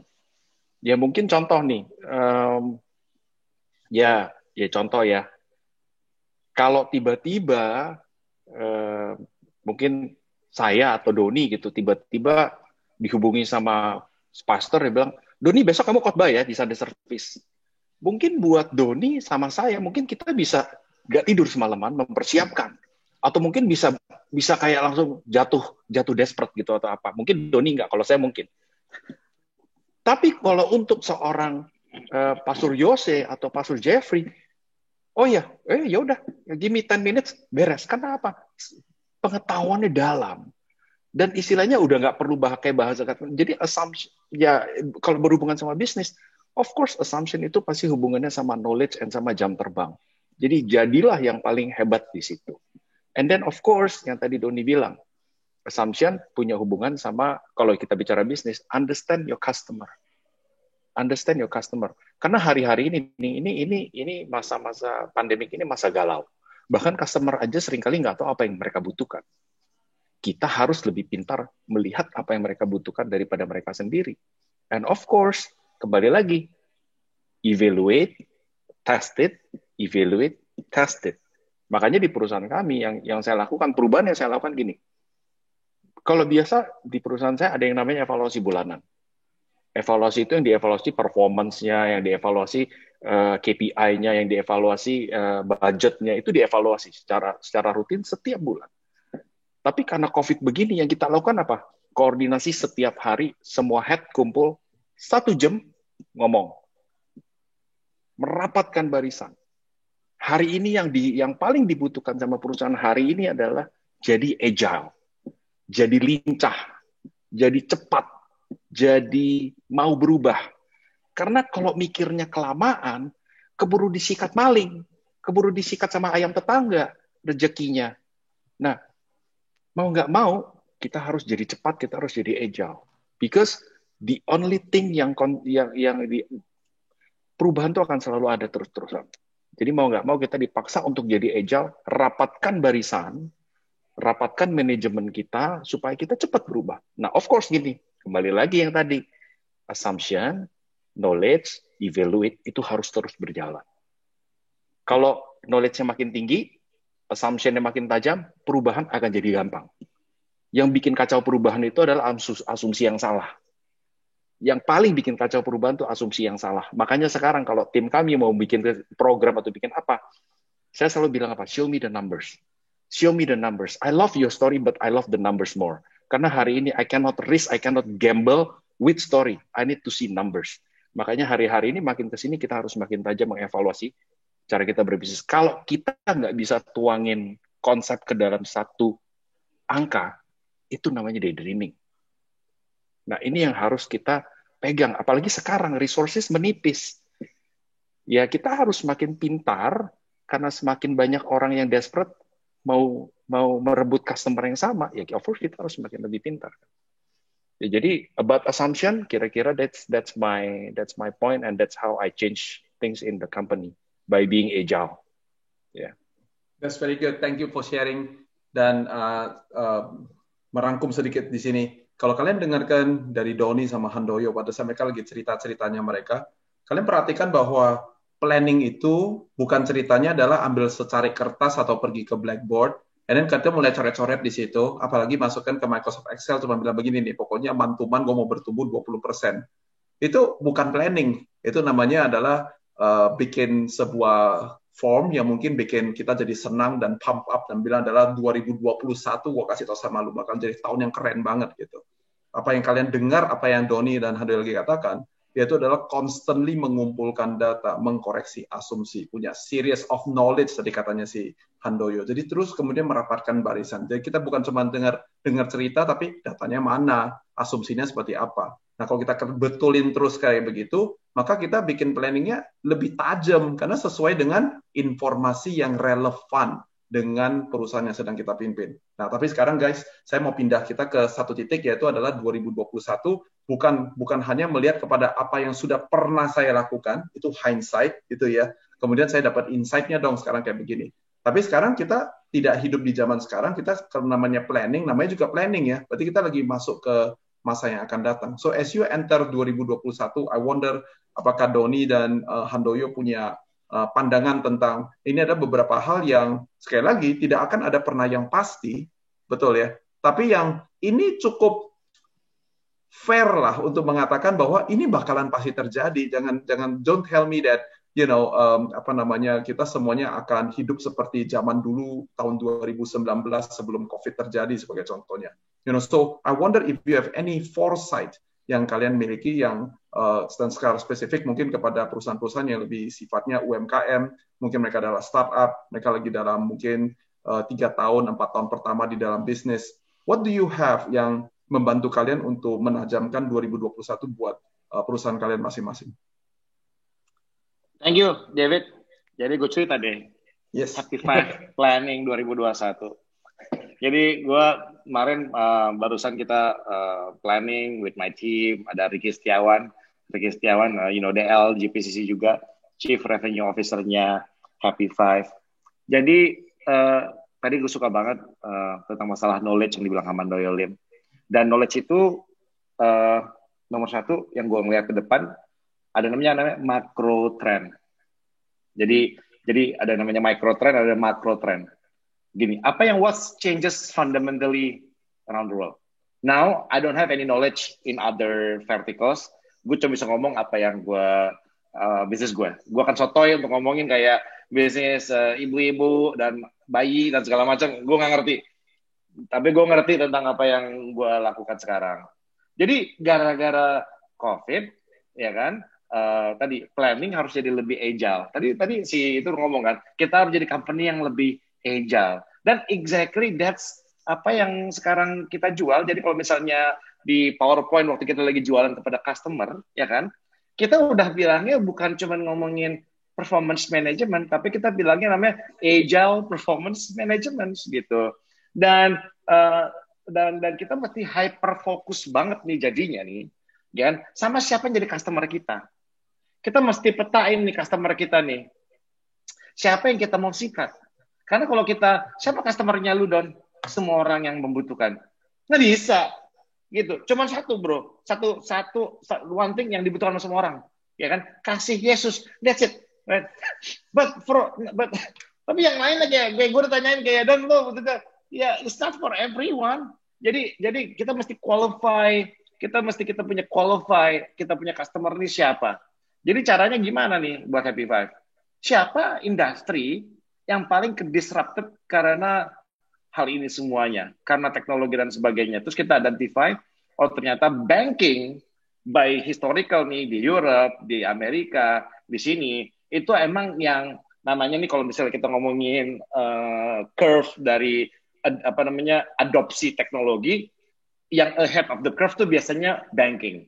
Gitu. Jadi emang ada past trends, dan juga gue ngeliat, company yang lebih butuh agile, yang mana? Itu. Terus yang kedua ini, siapa yang masih ada duitnya? Ini penting nih, karena buat sekarang semuanya harus jadi lebih agile, terpaksa. But not everyone punya uang. Siapa yang masih punya budget? Jadi gue bikin petanya tuh, bro, X sama Y. Industri yang makin membutuhkan jadi lebih agile, dan satu lagi yang kan X-nya, yang Y-nya, industri yang less affected by COVID. Ambil tuh datanya, dari McKinsey, dari mana. Terus kita ngeliat ini, industri yang less affected by COVID, banking.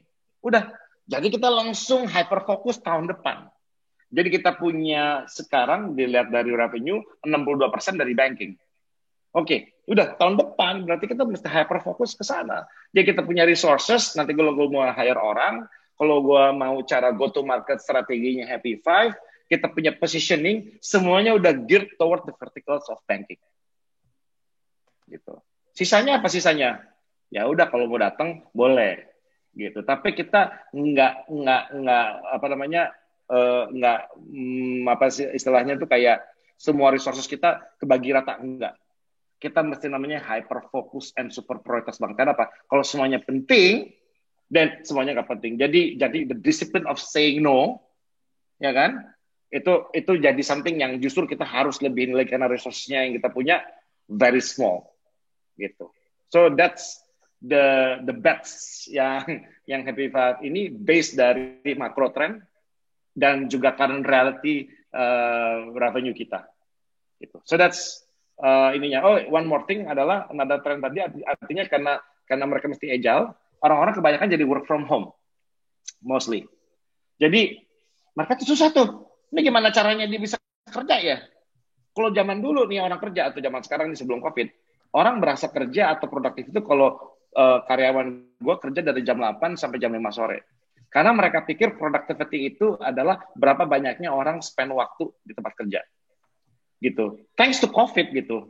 Kita nggak dapetin customer baru yang realize ternyata performance atau productivity itu bukan karena time spend, tapi karena impact dan contribution-nya apa. Sehingga di one of the bank customer kita di liftnya tulisannya ada namanya #productivity anywhere powered by Happy Five. Jadi teman-teman, jadi gua ngeliat ininya nih kayak lo ini nggak kesulitan nggak untuk maintain tracking monitoring impact gitu. Jadi kita mau hanya ke company-company yang mau measure impact bukan activity. Karena most of the customer kita, mereka fokusnya ke activity. Oh, tim gue sibuk nih, berarti productive, which is not. Dan itu yang kita hammering. Again, thanks to COVID, kita jadi punya angle yang jadi lebih tajam lagi. Mantap. So, untuk beberapa teman-teman yang mungkin tidak tahu, what Donny is doing adalah dia membuat matriks 2x2. And saya mau menunjukkan caranya bagaimana supaya kalian bisa lakukan ini di rumah.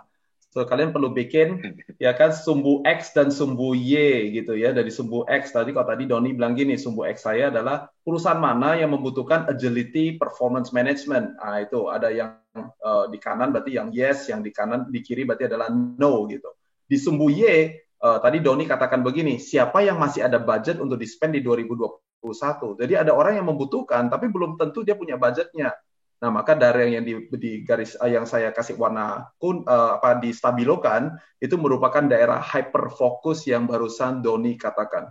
Alright, jadi prakteknya untuk bisnis kalian masing-masing ada caranya ini. Kalian mesti punya 2 metrik. Mungkin yang tadi Donny bilang ya, siapa yang masih punya budget untuk 2021 itu langsung sudah melaporkan salah satu mungkin sumbu Y-nya. Sumbu X-nya menjadi PR kalian masing-masing karena kami tidak punya waktu untuk menjawab satu persatu. Oh, kalau untuk bisnis saya bagaimana? Kalian semuanya mesti cari sendiri. Kenapa customer butuhin saya gitu? Apakah karena saya bisa memberikan agility seperti bahasan yang Donny katakan? Apakah karena kita memiliki kualitas yang paling mutakhir teknologinya semuanya, whatever it may be. Nah, taruh di situ, kemudian bagi itu menjadi di tengah ditarik dan kemudian menjadi matriks 2x2. This is one of the best decision making tools yang gampang banget, siapa aja bisa. Anak saya masih umur 10 tahun aja udah diajarin decision making tools pakai 2x2. Alright, mudah-mudahan itu membantu. Jadi Donny tadi udah kasih caranya dia melakukan. Nah, sekarang teman-teman nih ya yang dengar, jangan pulang cuma dari wah hari ini belajar banyak. Belajar apa? Yang itu tadi yang dari tadi kita ngomongin.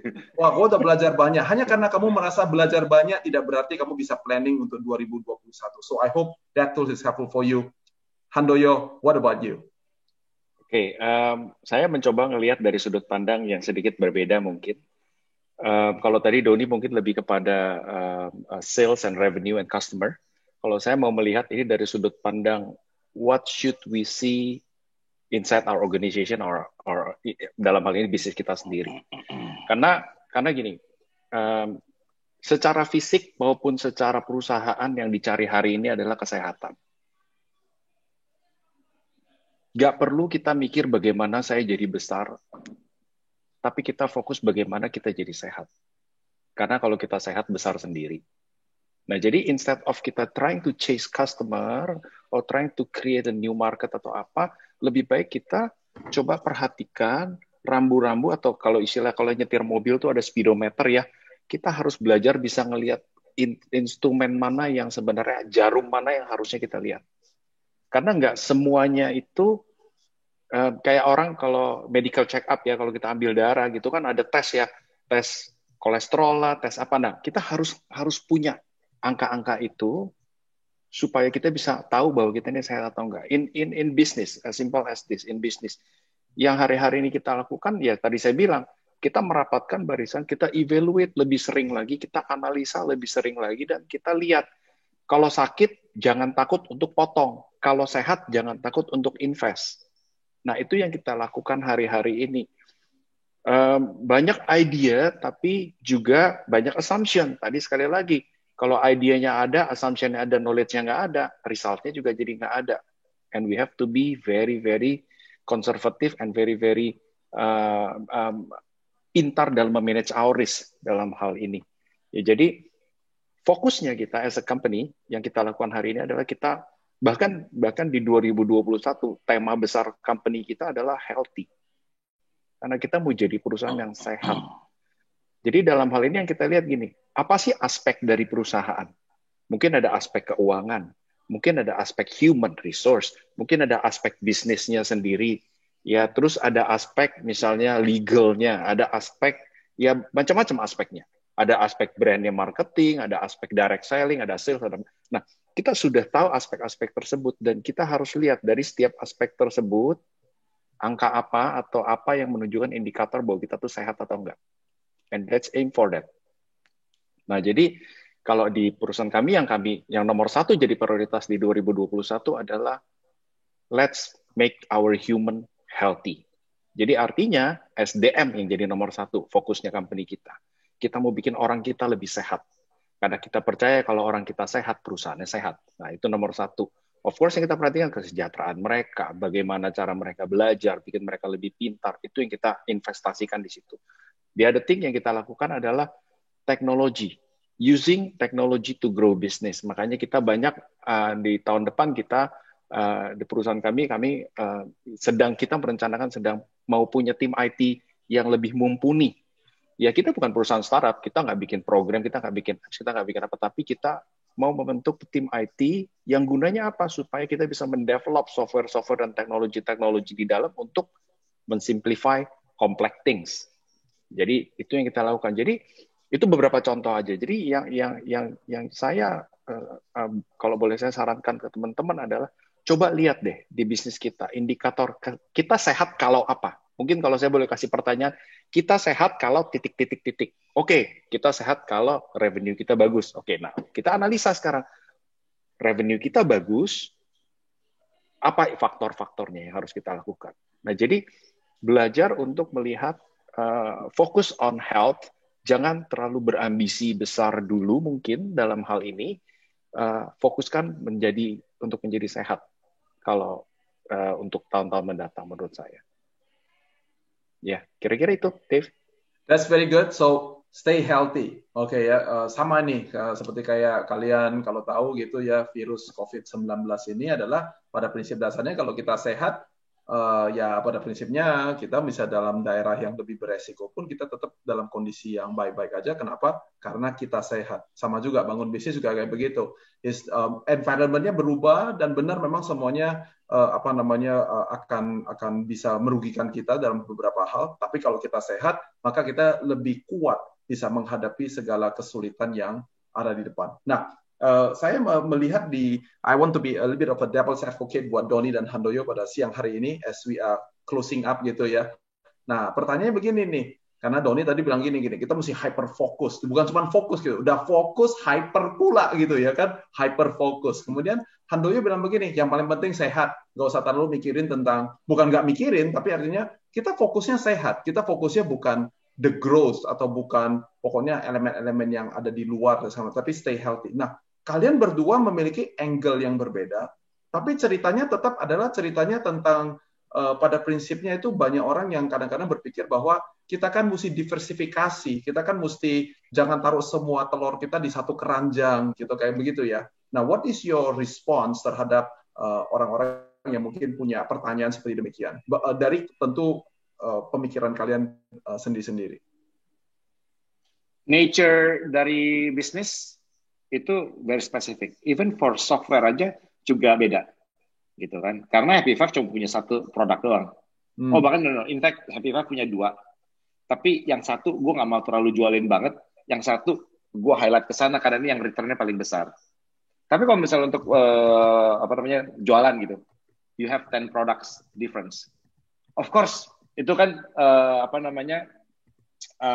ada produk yang winning, ada produk yang nggak winning. Kita benar-benar ngeliat lagi kepada kita punya data. Jadi, tapi ini caveatnya. Mau diversity boleh, ya kan? Tapi do you have assumption yang very strong? Kenapa kita mau jadinya lebih mau diverse? Gini, semuanya gini, semua every decision nggak apa-apa. Kan gini, pivot itu bro, kan pivot itu bisa pivot out. And then you make it like bigger, ada diversifications. Tapi ada juga pivot in. Oke, gue mau hyper. Jadi ini nggak ada benar atau salah. Gitu. Karena again, benar salah itu even bukan di tangan gue atau di tangan Devin atau di tangan Hajo. Benar apa salah itu cuma di tangan customer. Customer yang akan menentukan kita dapat rezeki apa enggak, kita sehat apa enggak, is the customers. Jadi balik lagi, how strong is your model assumptions in regard to the business that we are in, problem yang kita solve, customernya siapa, and how to get them. Itu sih. Jadi no right or wrong. Oke. Mantap. Handoyo, what is your thought? Well, gini, kalau diversifikasi itu dalam bentuk investasi, oke. Tapi kalau diversifikasi itu dalam bentuk gambling, be careful. Bedanya begini. Kenapa saya bilang pakai kata investasi? Investasi adalah sesuatu yang kita taruh, tapi kita punya knowledge-nya. Kalau gambling, kadang-kadang kita cuma ngelihat, oh di sana ada Kang Tau, gue diverse ke sana. Oh di situ kayaknya bagus, gue diverse ke sana. Itu kita nggak punya knowledge-nya. Itu namanya gambling. Makanya prinsipnya adalah gini, boleh nggak buka lagi bisnis unit, boleh nggak tambah lagi ini. Tapi gini, selama sesuatu yang kita diverse itu menyerap 80% atau 90% dari knowledge kita, go for it. Tapi kalau knowledge kita cuma kepake 20%, 80%-nya pakai kira-kira, don't go for it. Jadi tergantung apakah kita punya expertise di sana. Kalau kita punya expertise-nya, itu kan namanya kan ya kita punya buah, kita tebarin lagi, karena kita punya expertise-nya. Tapi kalau kita get to something yang kita blank gitu, jangan kali ya. Kayaknya, unless if you have too many resource yang nggak tahu mau dikemanain, ya might as well kasih saya sama Doni aja udah gitu ya. Dan iya, amin. Daripada di gamblingin. Sama David juga boleh. Alright. So thank you so much Handoyo, Doni untuk spending the time pada siang hari ini untuk berbagi bersama dengan kita semuanya. Saya dikasih pekerjaan yang agak susah setiap kali webinar begini. Saya disuruh untuk memberikan konklusi. So let's see if I can, this is my best shot untuk apa yang kita belajar pada hari ini. So teman-teman sekalian, saudara-saudara sekalian, kalau kalian mau belajar tentang planning untuk 2021, here's the first recipe that you need to nail it. Taruh di post-it note, taruh di depan komputer kalian. Namanya adalah kalian harus punya relationship with Jesus. Okay? Somebody say amen to that ya. Tadi sudah ditunjukkan. Ya, jadi planning 2021 dimulai dengan apa? Dengan punya hubungan pribadi dengan Tuhan. Karena Tuhan bisa mengatakan pada kita, mungkin seperti Handoyo di mana kasih ilham, atau pas sudah lagi jalan, kita menyadari bahwa, oh ternyata saya mesti pergi derajat, 2 derajat ke kiri atau whatever maybe. Kalau kita punya relationship dengan Tuhan, yang kedua, ini menjadi safe play. Yaitu namanya you gotta have a dream gitu ya. Nah, kalau dream itu ada yang tebal, ada yang tipis, bisa kemana-mana aja. Oke, janji Tuhan dan perjalanan kita sebagai orang Kristen ada di mana-mana aja. Kita planning sepanjang kita rooted kepada kebenaran firman Tuhan. Sebenarnya mau kemana aja gak ada kenapa-kenapa gitu. Gak harus gini nih. Kalau gue bikin planning, satu planning harus hidup selama 100 tahun. Belum tentu kayak begitu. Di Alkitab menunjukkan banyak contoh yang berbeda-beda. Now, we get into the real thing about planning. Yang pertama adalah you gotta think.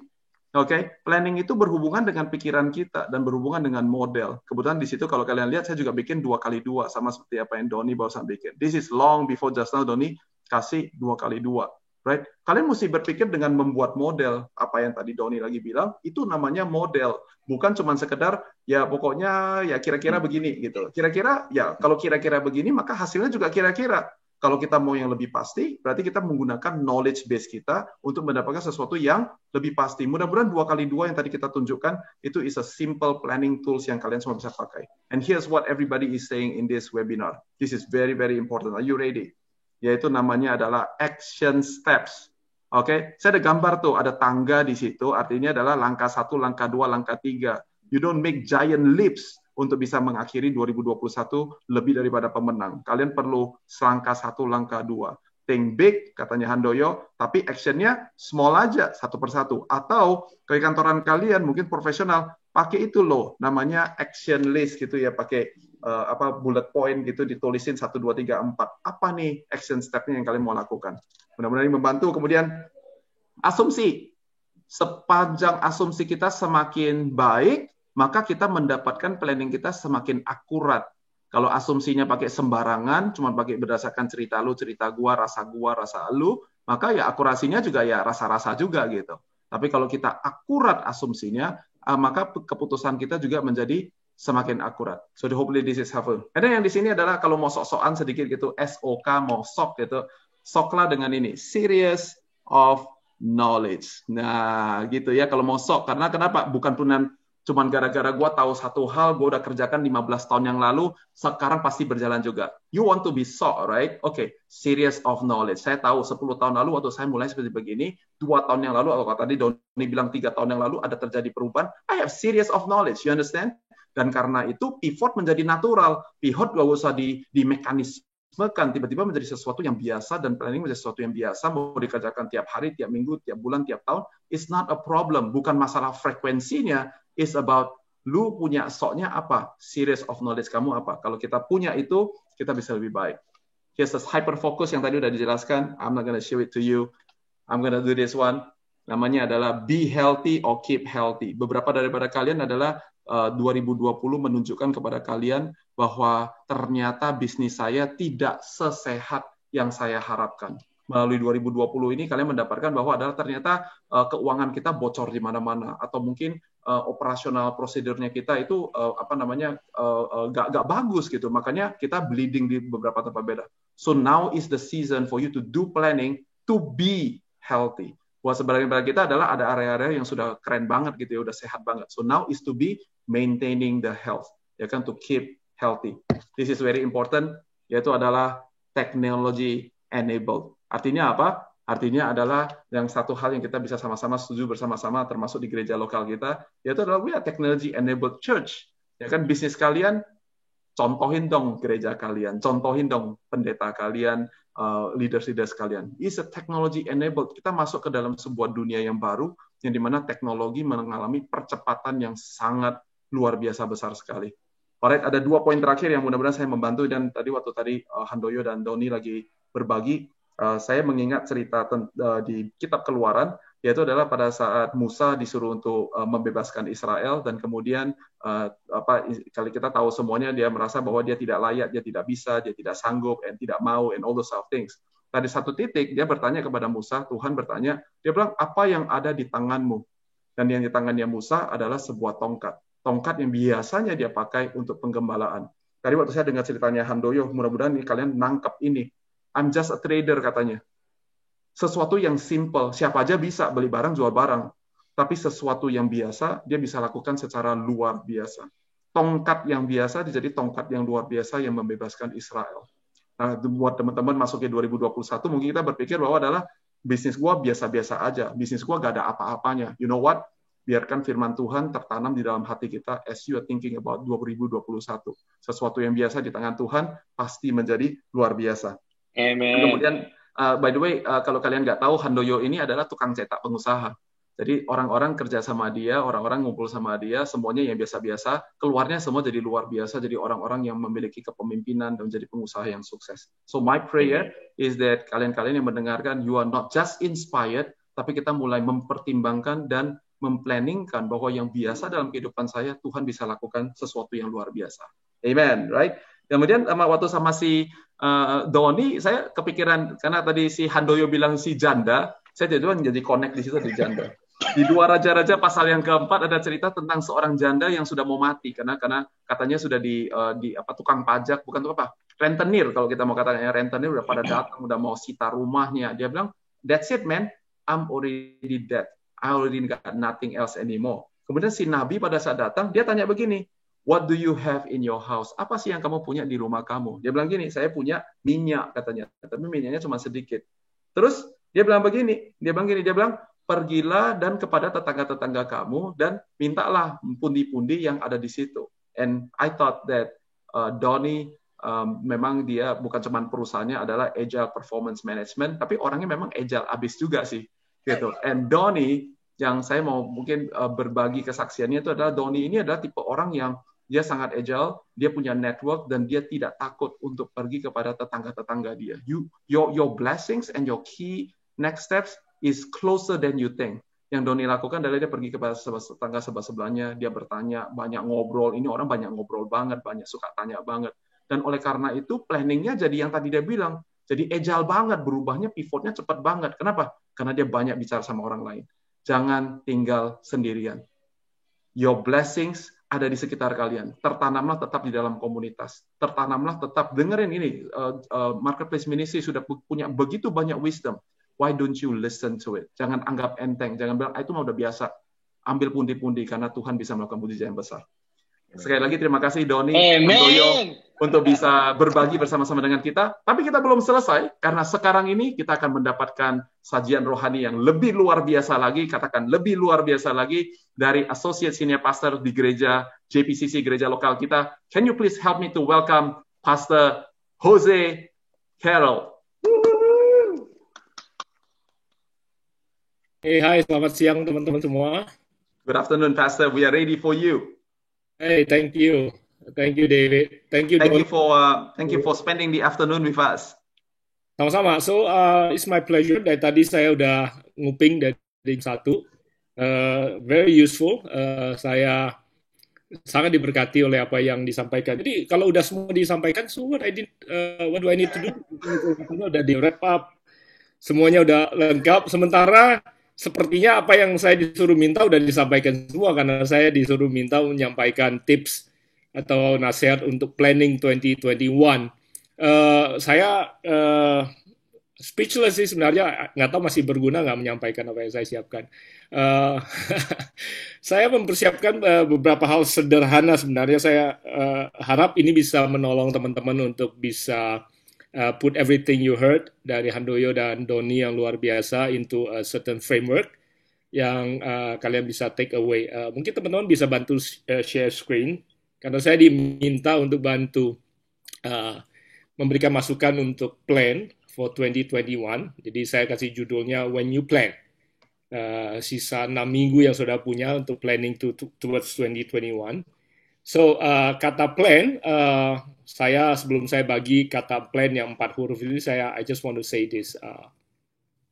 Keberhasilan dalam kehidupan tidak tersembunyi hanya di balik tindakan yang tepat, tetapi di balik tindakan yang tepat pada momentum yang tepat. Jadi kemampuan kita untuk mengerti momentum, timing. Tadi saya rasa Donny dan Handoyo sudah memberikan banyak sekali tips untuk saudara membaca momentum, membaca timing yang tepat. Karena Tuhan memberikan keindahan pada musimnya, pada waktunya. Jadi kita harus mengerti cara membaca musim.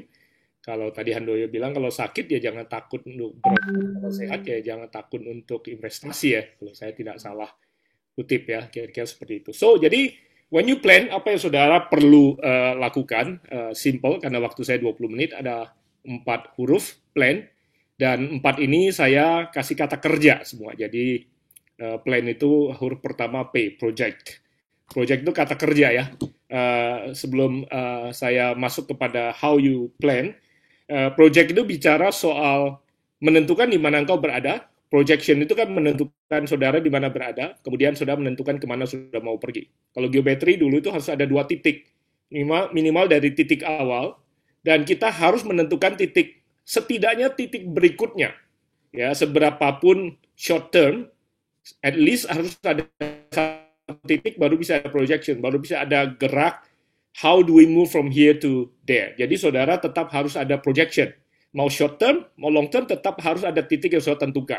Mau 3 bulan, 6 bulan, mau evaluate constantly, itu tadi semua yang disampaikan. Jadi waktu saudara project, nasihat saya adalah realistic. Ya, jangan berandai-andai. Jadi assumption saudara tadi sudah dikatakan, memang harus accurate. Nanti I'll get back to that to the next word di kata kerja berikutnya. Jadi realistic, managing your expectations. Nah, salah satu hal yang mungkin saya bisa tambahkan yang tadi saya mungkin tidak temukan di mention oleh kedua teman kita adalah to fill the gap, atau maaf, to fill ini salah tulis ya, to fill itu mengisi. Jadi FILL, to fill the gap, nobody can fill. Jadi mengisi bagian yang tidak seorang pun bisa isi. Saya dapatkan ide ini dan pewacuan ini pada waktu menonton film tentang Evita Peron sebenarnya. Evita Peron kalau sudah tahu dia jadi ibu negara Presiden Argentina. Filmnya itu dimainkan oleh Madonna.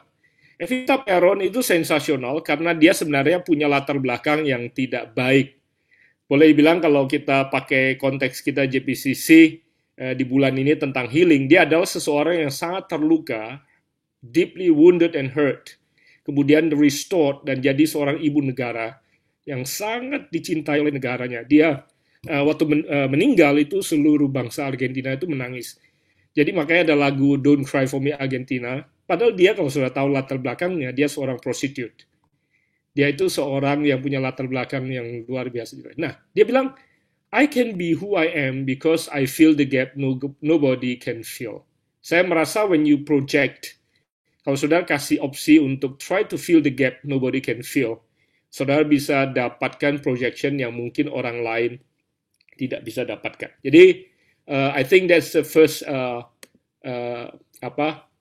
word yang saudara perlu perhatikan. Jadi, fill the gap, dan jadi memang saudara nggak bisa project what you cannot see. Tadi Handoyo bilang, we can only see as far as what we know. Jadi memang selama ini saudara mungkin bisa project what you can see. Makanya vision yang selama ini kita JPCC bahas itu sangat penting. You need to have that vision. Selain melihat dengan mata jasmani, memang kadang-kadang kita perlu melihat dengan mata rohani. Makanya faith kicks in di sini. Saudara bisa project. Nanti saya akan pertajam di sini how you move dari melihat dengan mata jasmani ke mata rohani. Oke, kata kerja yang kedua selain projection adalah learn. Saudara perlu belajar. Learn di sini bicara soal mempelajari masa depan yang saudara mau hadapi. Makanya di sini saya lebih banyak menekankan tentang kerendahan hati saudara untuk mau belajar. Ya, jadi seperti tadi Handoyo bilang, accuracy atau Doni tadi bilang predictions, forecast, assumption, itu semua keakuratannya itu tergantung pengetahuan dan informasi yang saudara punya. Jadi waktu saudara merencanakan, when you plan, saudara perlu belajar untuk membaca subtle signs, kalau saya boleh bilang. Subtle signs itu adalah tanda-tanda yang tidak kasat mata, tetapi bisa dibaca kalau saudara belajar membacanya.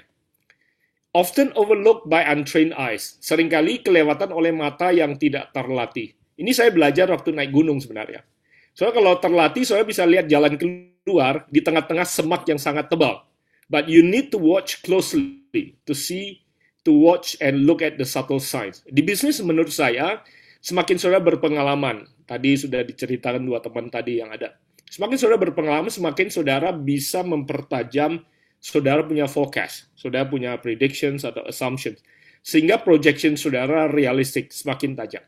Saudara perlu belajar untuk menentukan atau membaca factors yang bisa define the extreme future, kecepatan barang berubah, kecepatan behavior customer berubah, complexity, risk, changes, surprises. Nah, saudara harus belajar all those factors. So, saudara kalau tidak belajar untuk menangani faktor-faktor itu, saudara sulit untuk bisa menangani atau menjalani the planning that you have, atau mempertajam the planning that you have. Jadi semakin saudara tajam melihat masa depan, semakin saudara mampu bukan hanya bisa mengelolanya, tapi saudara bisa membentuknya, bahkan saudara bisa mengubahnya. You can shape the future.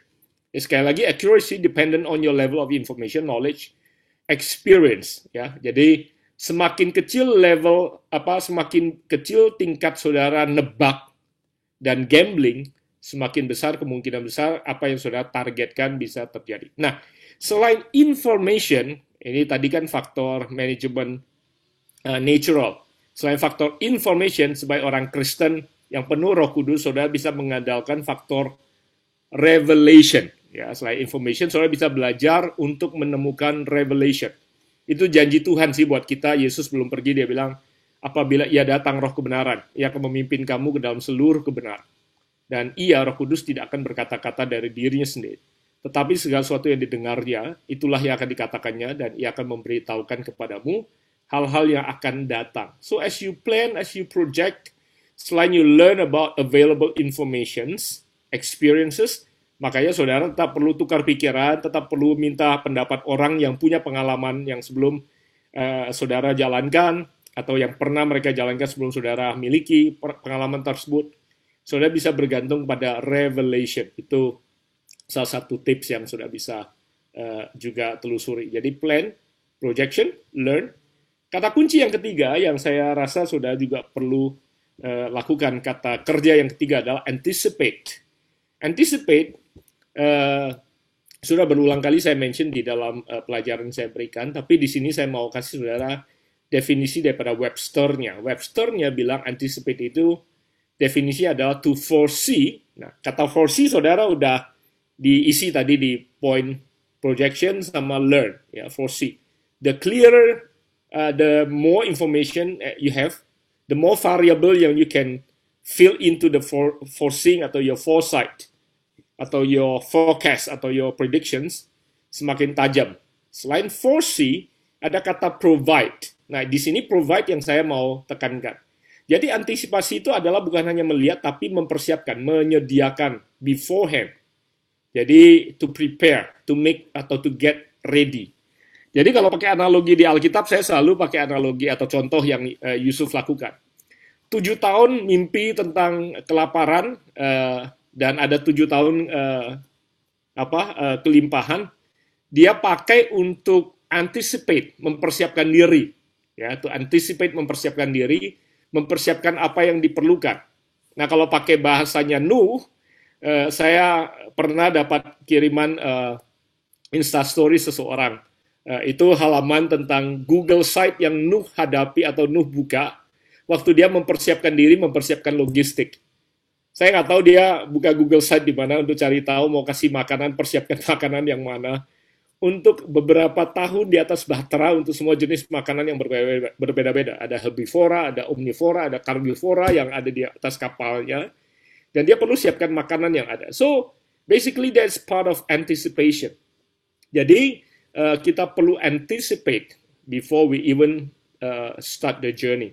Nah, untuk merangkum 3 poin ini, saya mungkin kasih contoh karena beberapa waktu yang lalu saya diajak oleh seorang rekan hamba Tuhan untuk melakukan touring sepeda. Karena teman hamba Tuhan ini tahu saya mulai sepeda, dia bilang, yuk ikut yuk touring sepeda. Nah, untuk ikut touring sepeda, pertama-tama saya perlu tahu projection-nya dulu. Saya tanya, what's your plan? Saya bilang, berapa jauh kamu mau bersepeda, touringnya? Terus, berapa lama? Itu apakah 1 hari atau beberapa hari? Ternyata dia mau 1.200 km dalam 7 hari. Jadi average itu 150 km. Terus saya tanya, oke, kalau gitu dalam setiap hari, kamu rencananya berapa kali berhenti? Kecepatannya berapa? Mulai jam berapa? Sampai jam berapa? Dari mana mau kemana? Itu semua bagian daripada projection. It's only the part of projection. Cuma informasi untuk kita bisa project. Ya. To move further, untuk saya tentukan mau ikut apa enggak, I have to learn about the information. Dia bilang rutenya misalnya dari Yogyakarta ke Bali. Saya perlu tanya, itu lewat rute utara apa lewat rute selatan? Karena elevasinya berbeda. Terus berhentinya di kota apa? Setiap hari berapa jam? Temperaturnya berapa? Karena ada saatnya di mana dia naik ketinggian, di mana saya perlu jaket mungkin. Nah, terus cuci bajunya di mana? A lot of information I need to learn about the projection. Semakin saya detail punya informasi dan pengetahuan, apalagi saya tanya kepada orang yang sudah pernah melakukannya. Saya bisa anticipate berapa banyak air yang saya perlu bawa setiap hari, berapa banyak power gel yang saya perlu siapkan, kalori yang saya akan burn, saya perlu siapkan, karena saya nggak bisa ngandalkan nanti malam baru makan, dari pagi sejak gowes misalnya. So, semakin saya anticipate, semakin saya bisa menaklukkan the whole projection, dan the whole journey. Ini cuma simplify the whole thing. Jadi itu sebabnya saya temukan bahwa seringkali kita punya projection, kita punya informasi, variabel yang sudah kita isi, tapi kemungkinan besar kita nggak cukup detail dalam anticipating the whole journey.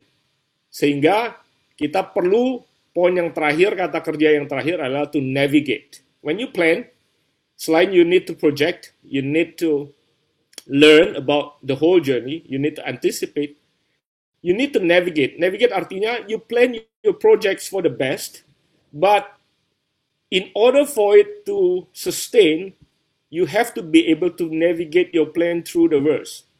Seperti tadi si Handoyo bilang, you hope for the best, memang, you hope for the best. Tapi seringkali kita nggak ready to navigate through the worst. Pada waktu tiba-tiba cuaca yang kita harapkan cerah, tiba-tiba berubah dan kita nggak siap. Kita nggak punya jas hujan, kita nggak siap punya jaket, ya. Kita nggak punya suplemen energi dan lain sebagainya. Kita nggak punya margin. Jadi kita panik, ya. Jadi pada waktu kita panik, semakin kita suffocated, semakin kita nggak bisa berpikir. Semakin kita nggak bisa berpikir, semakin kita nggak bisa navigate through the planning atau the projection yang kita udah punya. Gitu. Jadi akibatnya kita stuck sendiri dan akibatnya kita collapse. Padahal kadang-kadang kita hanya perlu a little bit of endurance and push. Kita bisa lewatin titik yang paling berat dan setelah itu kemungkinan besar kita dapat a break dan kita bisa kemudian break through. Jadi itu 4 kata yang saya mau sampaikan, dan saya punya 3 ayat yang saya mau berikan, dan salah satu ayatnya adalah ayat yang sudah Doni tadi kutip. Nah, 5 minutes before I submit this material to you, saya pikir plan kan cuma single ya. Saya mau tambah S deh, huruf S, jadikan itu your planning jadi plural. Nah, huruf S adalah surrender. Nah, saudara, selain saudara doing everything you do, you need to kata kerja surrender kepada Tuhan. Dan ada 3 ayat yang saya mau berikan kepada saudara, menolong saudara surrender everything you have planned. Your projection, your learning, your anticipation, and your navigation to God. Proverbs 16 verse 9 bilang begini, in his heart, a man plans his course, but the Lord determines his steps. Ini yang tadi Doni juga kutip. Kita merencanakan semua, but at the end of the day, Tuhan yang menentukan langkah-langkah kaki kita, kehidupan kita orang yang benar. Amsal 19:21 terjemahan message.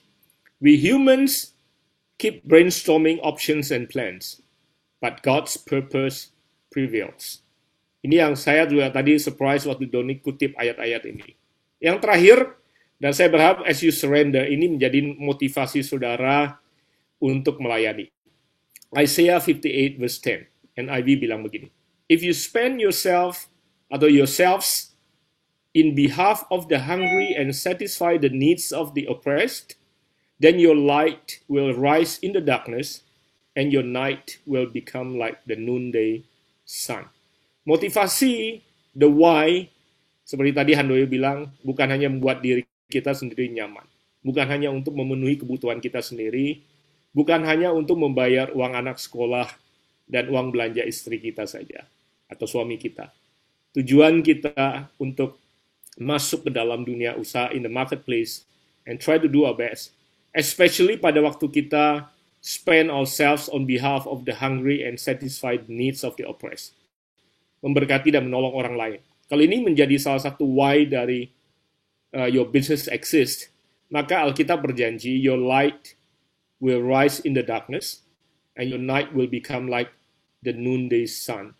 Pasti kita anak-anak Tuhan akan bercahaya, bersinar, bukan karena kita mau jadi the center of attention, tapi Tuhan yang menerangkan kita, membuat kita menjadi terang, karena Tuhan bisa memakai kita untuk memenuhi kebutuhan orang-orang yang ada di sekitar kita. So, saya berharap you plan well, and all your plans succeed as you project, as you learn, as you anticipate, as you navigate through semua yang sudah serahkan kepada Tuhan. Dan saya berdoa supaya Tuhan yang membuat semua rencana sudah bisa bersinar terang untuk kemuliaan nama Tuhan. That's it from me. I hope it helps. God bless you all.